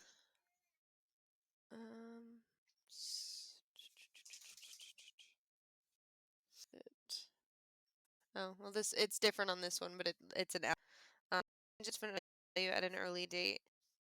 In the north, an initial J was generally lost in Nordic. A neat example of this rule is provided by the rune name itself, where Jera became primitive Norse jar, which developed into Old Norse R, which is this here.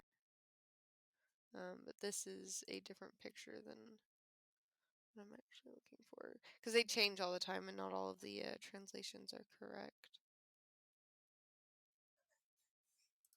Actually, this might be the closest thing I'm gonna get larger, because that is tiny. There we go. That's better. Hi, Vixie. Thank you for the lyric. Yeah, here's the asterisk that I was talking about earlier. Hence, the phonetic value of the staves goes from J to A. In addition, I'm just gonna call you Cess. Hi, or excess. I think that's supposed to be excess. Excessive. Hi, thank you for the follow. I appreciate it.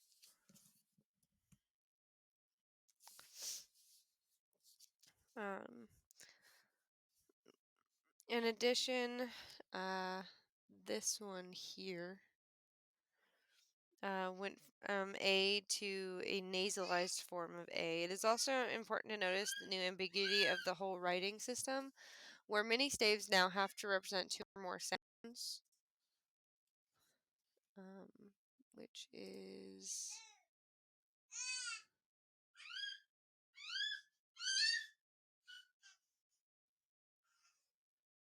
have to, if I find one that actually has it more or less correct, which this one is actually pretty, which is the standard, which would be considered the standard.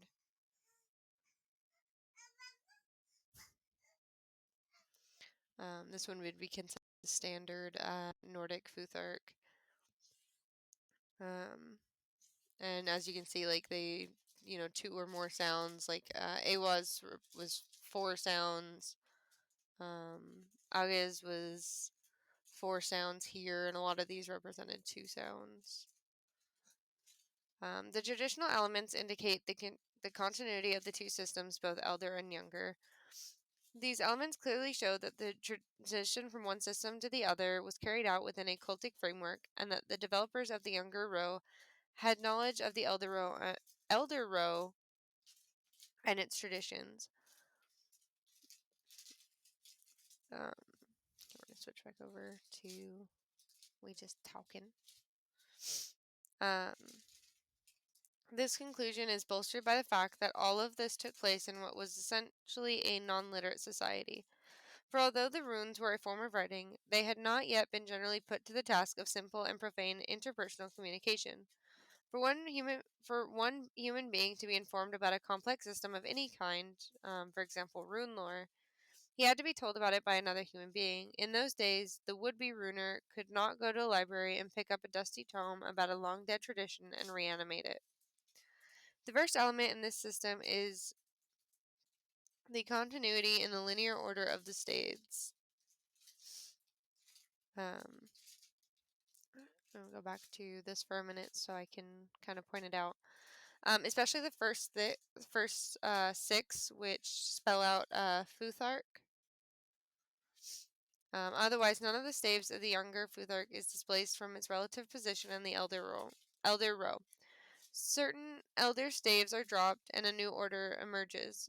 The one exception to this rule is Auges, which is this one here, which is moved to the end of the whole row. Which is moved to the end of the row in standard Nordic Futhark.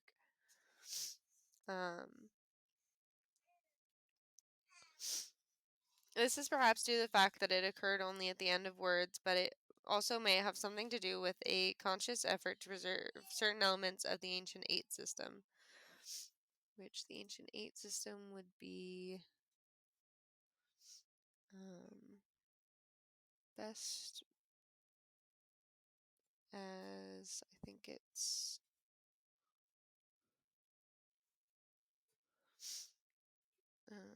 hold on, this one here. God, that is tiny. Oh, right in here. And these are 8s. It's just for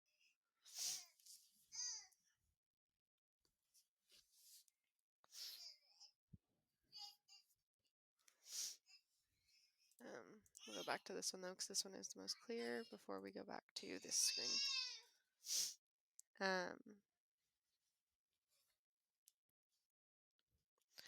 As we saw with regard to the Elder period, the 8 system was an integral part of the Elder tradition. The continuity of this unusual feature is more evidence for the conscious manipulations of a cultic institution. Oh, Fredward, thank you for the follow. I appreciate it. We are going over runic history. We are currently going over the runic history in, there was a party here earlier. It was crazy. It's a very big party.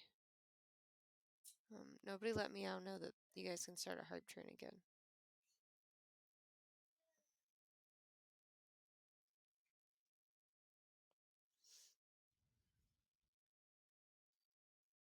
Nobody let me out know that you guys can do a hype train again.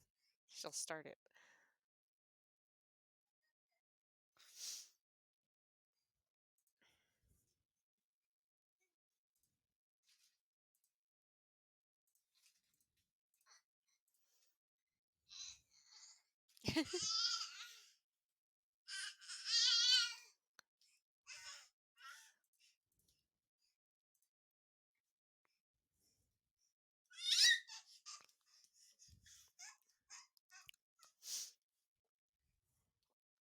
Alright.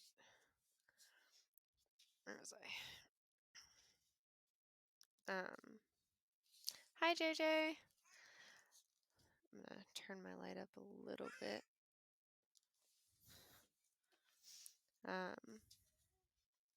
The first 8 of the younger row is made up the first 6 staves of the Elder in an unaltered order. That's awesome! How'd it go? It is also important that the second and third A tier begin with the same 2 staves as in the Elder period. This combined with the necessity of a symmetrical division following the mandatory 6-fold first 8 necessitated. That's good.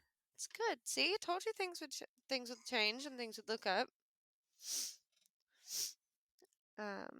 Otherwise, it would have caused the third 8 to begin with another thing.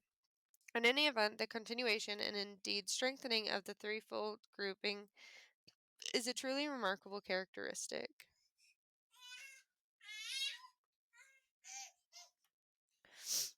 Simpler correspondences are nonetheless amazing. The level of continuity of stave forms is noteworthy. 11 forms remain unchanged, and 3 changed staves actually represent older alternate forms. Oh shit, what happened? And The virtually interchangeable, which is the Y, the upside down Y, which originally developed from it was like combined. That leaves only two. Hold on, let me actually see if I can see it. So this one was can be this way, or as it's seen here, upside down. So you can see here and here. But it originally developed where these two were combined, so it had the pitchfork looking thing on both ends.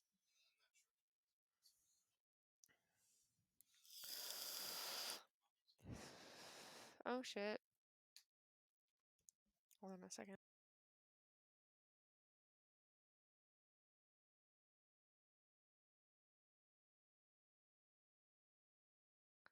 Yeah, I bet.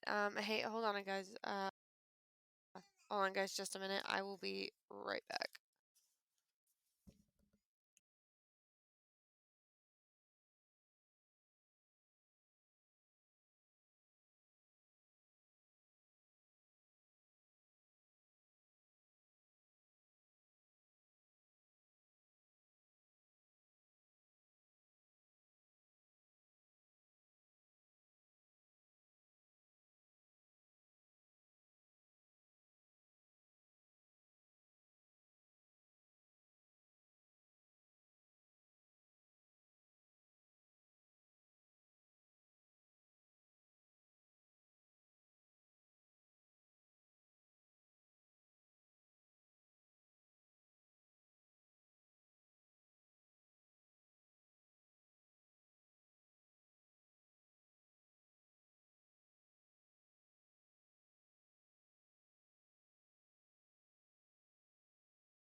Sorry about that.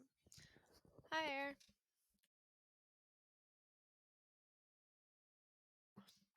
Sorry. I had to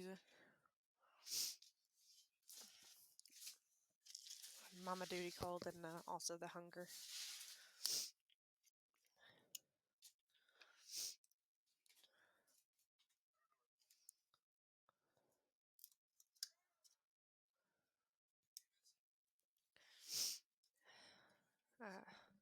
Hold on a second, I'll be right back.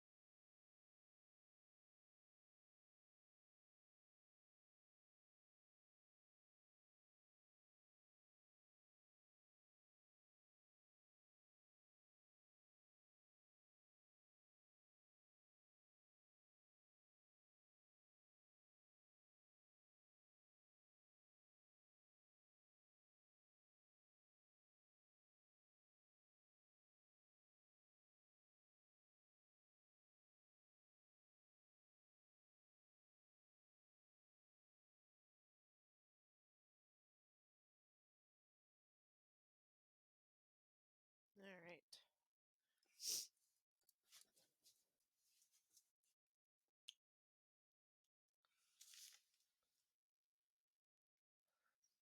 This stuff is phenomenal.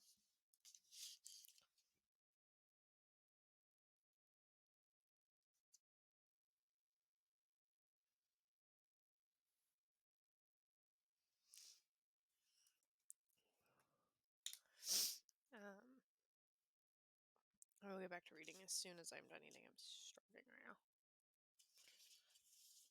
Mama needs food.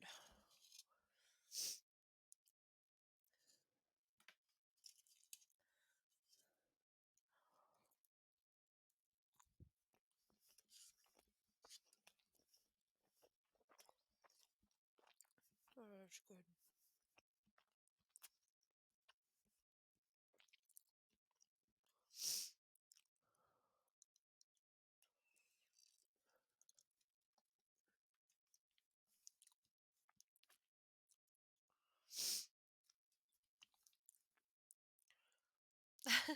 Hi, Space Cadet. Well, thank you for lurking. It is not a necessity to say hi at any point. I'm just eating right now, so we're just chilling. Yeah, it is not a necessity to say hi at any point.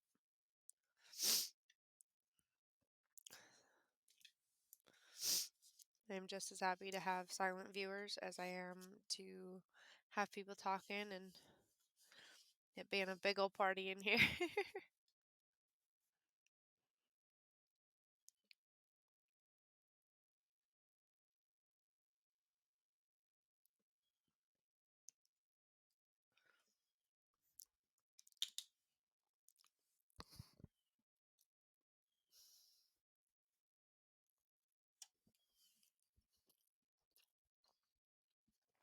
No, you don't have to say hi. You never have to say hi.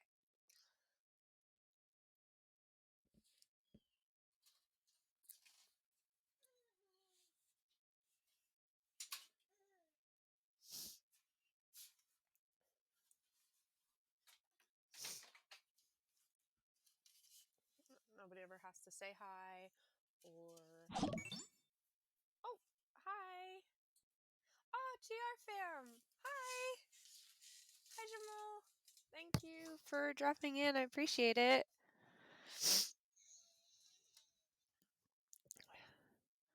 Ah. My necklace is all kinds of messed up. Hold on a minute.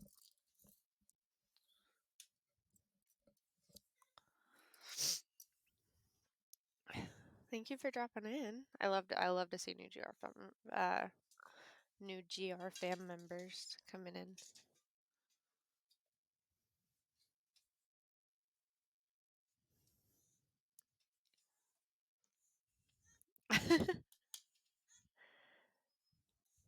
Oh, that's okay. Completely all right. I got that. Which raid, Jamal? The Inked raid or the Devon raid?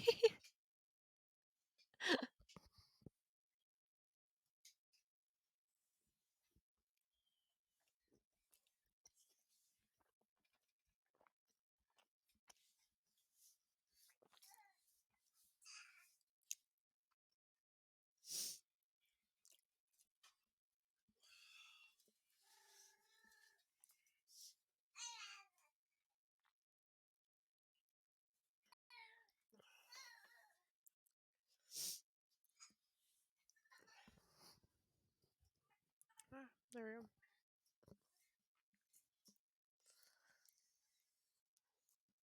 Rated twice. That happened last night too.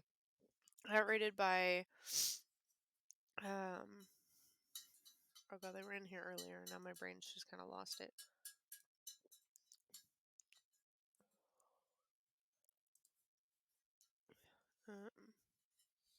Let's check.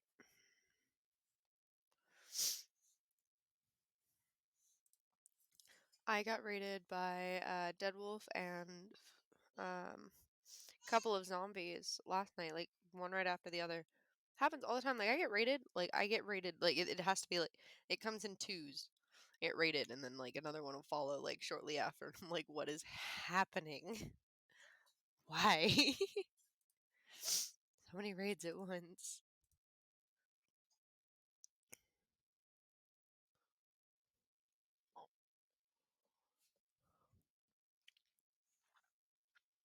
Okay.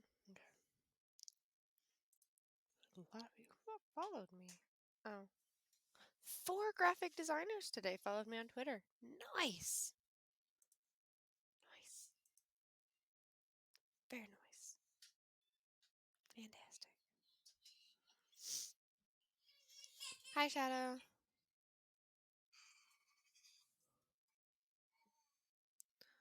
Okay.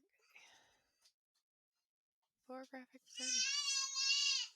Nice. Fantastic. Beautiful. Absolutely beautiful.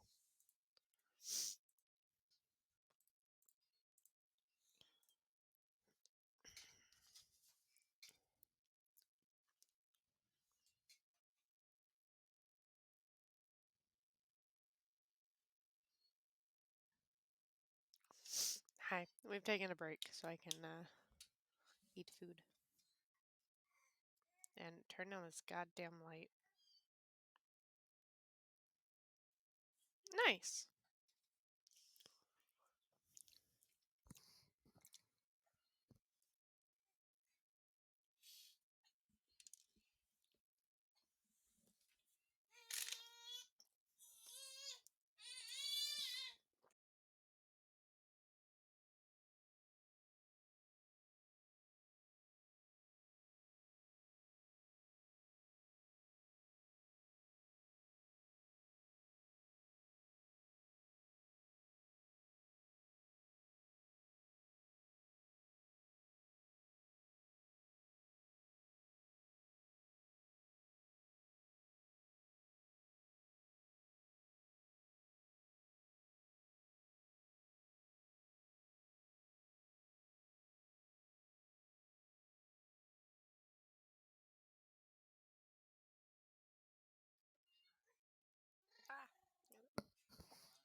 Ah.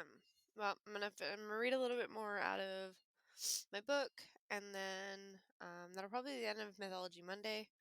And then I'm gonna take a break so I can eat some actual food and do a little bit of adulting and get myself a break in. Um, and then okay, that follower goal number is wrong. Why does it always do that? Hold on a minute. I have to fix that. Give me a second. Fix that real quick.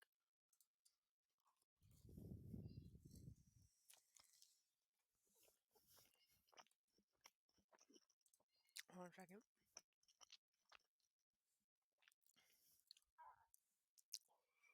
Pisses me off. I don't know why it does that.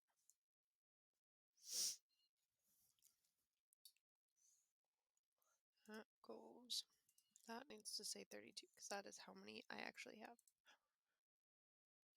There we go. I'm gonna take a little break and then I'm either gonna play Oxygen Not Included. No, hey, you didn't even have to do that, Jinx. Like like, just you being here and you following and you even putting my name out there was way more than enough. Like, you did not have to do that. You didn't have to drop all those biddies. Nothing. Like, I appreciate you just being here.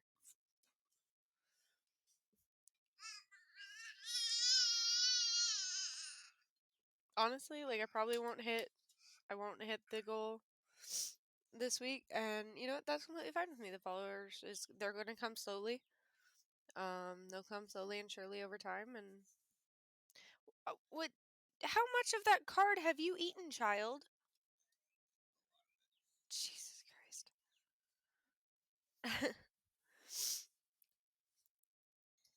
No, it's more just that and all sounds right now. We did read an ABC book today though. But the goals will get there. I know I'll hit it. It may not be this week, or maybe I won't even hit it till next week. I know I'll hit the goal eventually. I just, growth is slow sometimes, but it's worth it. It's worth it to get people in that, want to be here and hang out, and the support's there.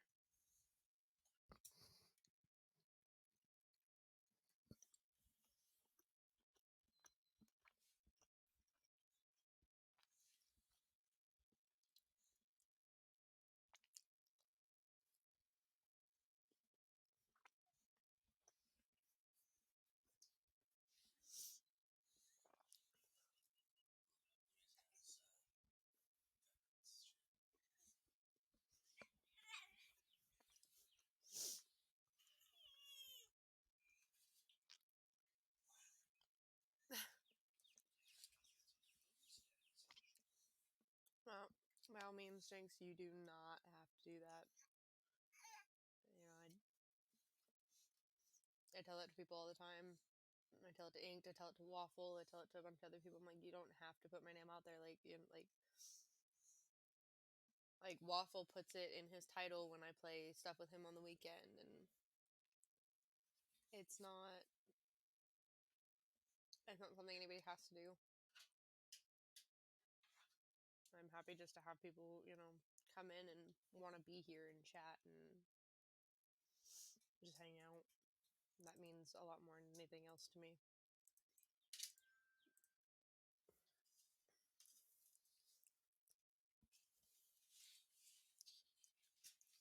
Teddy, here. Hi, monkey. What are you doing, sweetheart? Do you got a spoon?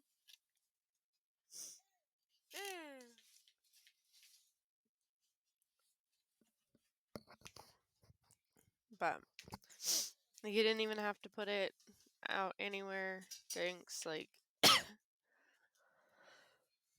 the fact that you're here is more than enough. But yeah, I'm freaking fall off my chair.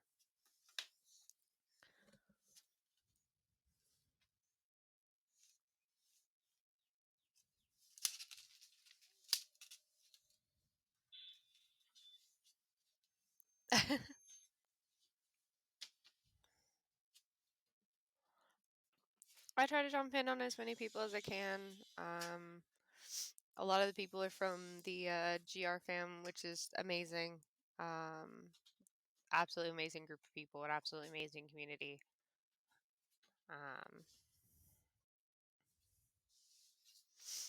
And I love to help support people and jump in where I can. I can't obviously get to everybody, which sucks, but I try.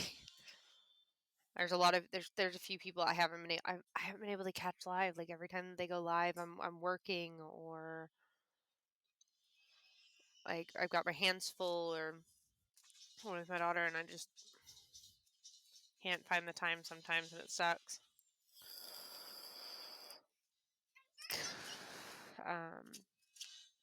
But I try to jump in on everybody. I try to on weekends I play Fortnite, I play Warzone, I play Borderlands and Tiny Tina's. I'm actually gonna be able to play this weekend with like 2 new people to the community. Be able to play with them this weekend, which is gonna be super cool, and play with Inked, obviously. Me and him play Tiny Tina's a lot together, which is awesome.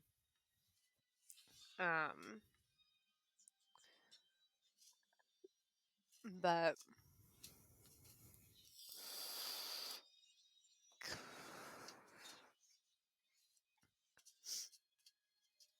it's fun.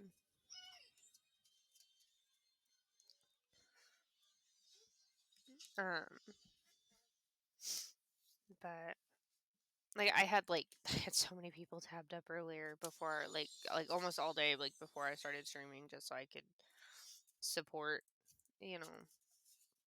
members of my community and other communities that I'm a part of. And it was crazy. So many people. And it gets hard sometimes to try and get everybody up because there's always so many people streaming and it's like, oh, I want to drop in on so many people, but I can't. I can only do so many people at a time.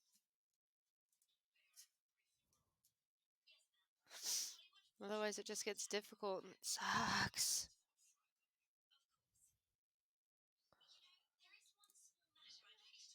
Teddy, get out from underneath my desk. You are just as bad as the baby.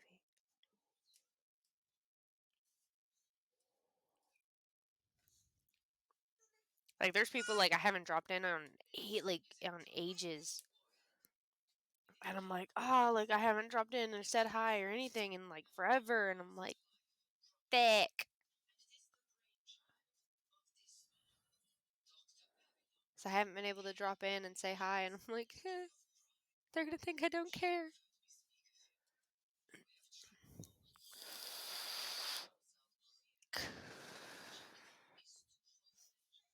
It drives me nuts.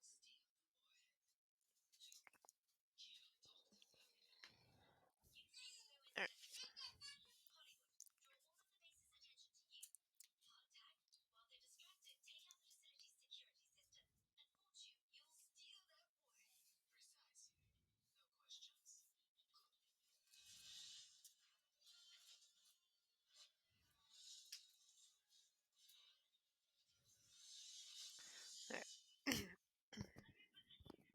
I'm going to take a drink real quick, and then we're going to read this last page of 2, and then I think that'll be the end of the mythology stream.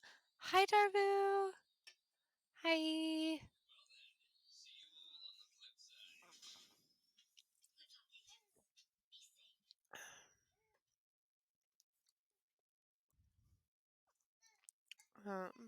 Read this page here, if it ever wants to, focus.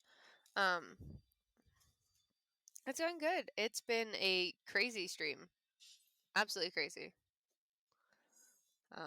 Had it all planned out, and then just the lovely people other streamers that I know and everything just went, oh, here's your plan, out the window, and then demolished 2 of my weekly goals. And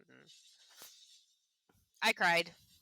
I cried on stream. Got me level 5 hype train, and I cried. Just tears.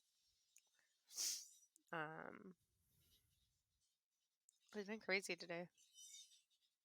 And after last week of not being able to stream much and just feeling just kind of down about it, down and out, and then my first week back on PC because I streamed a little over the weekend on my PlayStation, but I don't have a camera for my PlayStation, so coming back and being on PC and just everybody just showing the love, and I just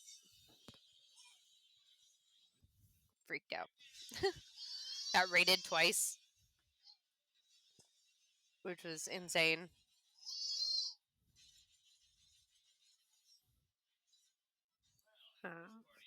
It's absolutely insane.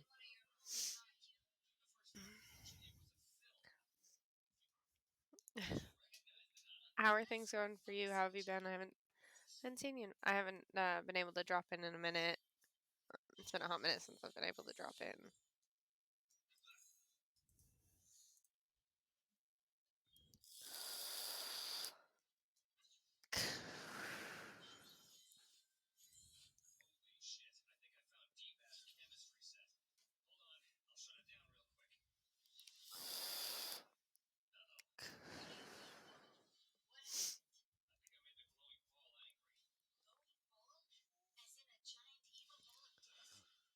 Close that, and close that. Here, hold on. I need to reopen some tabs.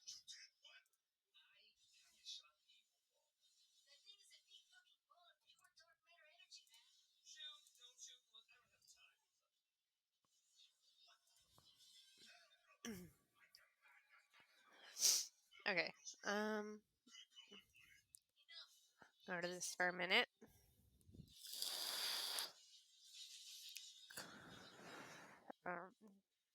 Just so I can reference some of the runes on here for you guys.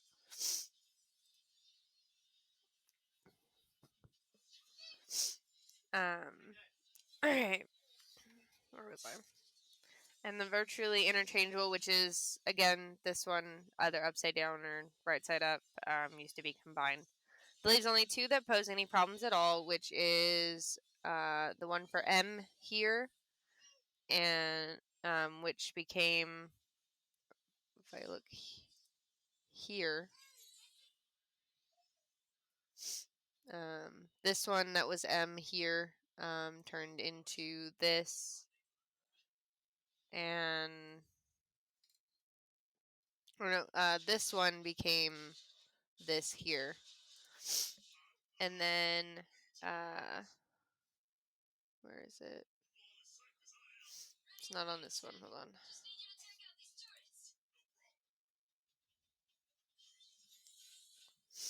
I am not saying it. I think it's this one.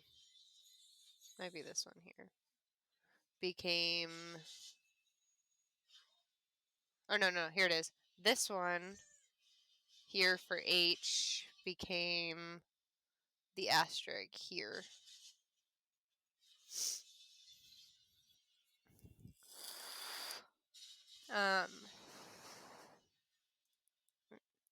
These are explicable on formal grounds. The younger row generally made all double staves into single ones so that by moving the head staves together, the new forms would emerge. This one was already an unaltered form, so the modification, say this, was preferred. This latter form is also explicable on esoteric grounds. Another remarkable element is that of the continuity of the rune names and hence their primary phonetic values. Although we do not have any sources for the elder rune names, a combination of the comparative study of the languages in which the names do appear indicate that the latter names are indeed a continuation of an age-old system. The Old Norse tradition preserves the names in rune poems. The only apparent divergence is in this here, which is -R or U, and it also, and this one, which means elk has. However, the elder alternative form, which is this one here, or no, not this one, which is these two combined, has been interpreted as originally having to do with tree symbolism.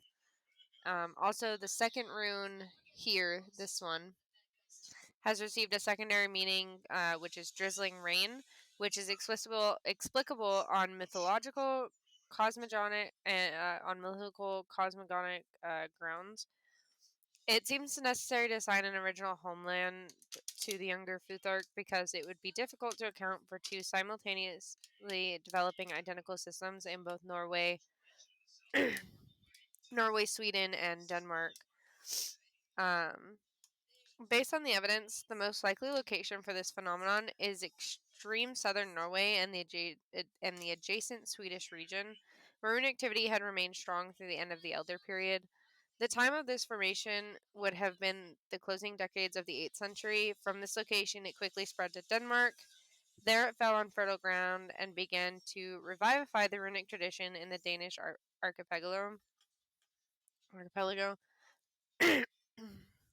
In Denmark, it was slightly modified and became the most influential model for future runic development.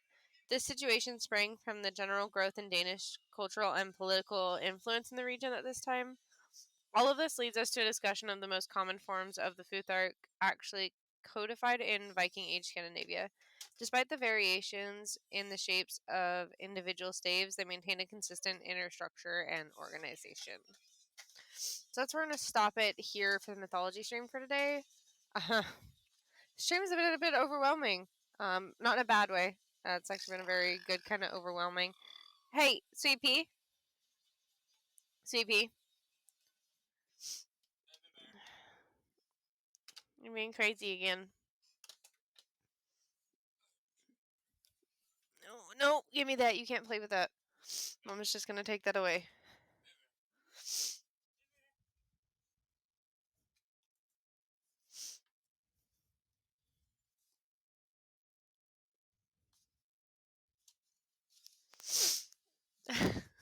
Yeah. I will be back live later, probably in about an hour, just so I can do an hour and a half. I can do adulting things and eat and stuff like that. But another big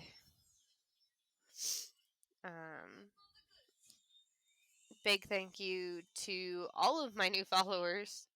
So there's a bunch. And my subscribers and my resubscribers and the hype train and all of it. Jinx, I will be sure to pull you up, and have you at least tabbed, if nothing else.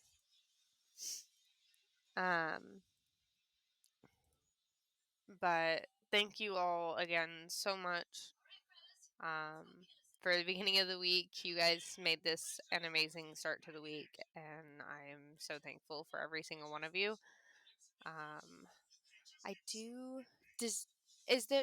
Do any of you know of anybody that's trying to hit affiliate? I would love to write out to somebody that is trying to hit affiliate. That would be absolutely awesome. But I'm not entirely sure who's trying to hit affiliate right now.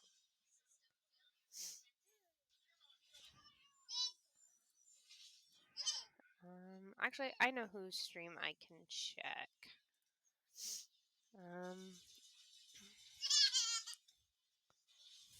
I don't know if they're still live, but we can find out. No, they are not. Damn. Because I'd love to write out to somebody that's trying to hit affiliate. I love doing that to help. I'd love to write out to somebody that's trying to hit affiliate right now.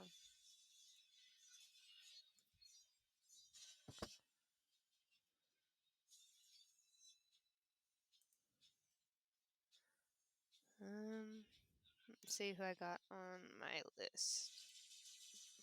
Yeah, type their name. I will definitely, because I love writing out. I love showing that support. If they're live, I'd love to write out to them and help them get that viewer count up.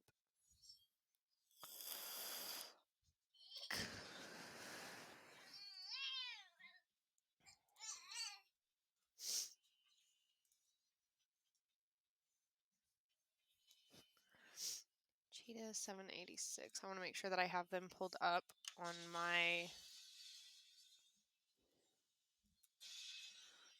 screen here. So I have them pulled up. Alright, so please stay for the raid, so we can help this person get to their goals.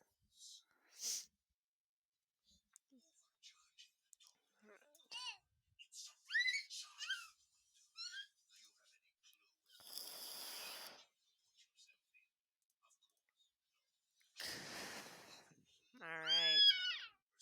Thank you guys again for being here. I'm actually gonna try and wait until his ad's over so I can actually hear him when I raid out. Alright. Thank you guys again. And like I said, I'll be back up live in about an hour and a half. And if anybody so chooses to come back, I will see you guys then. Love you all.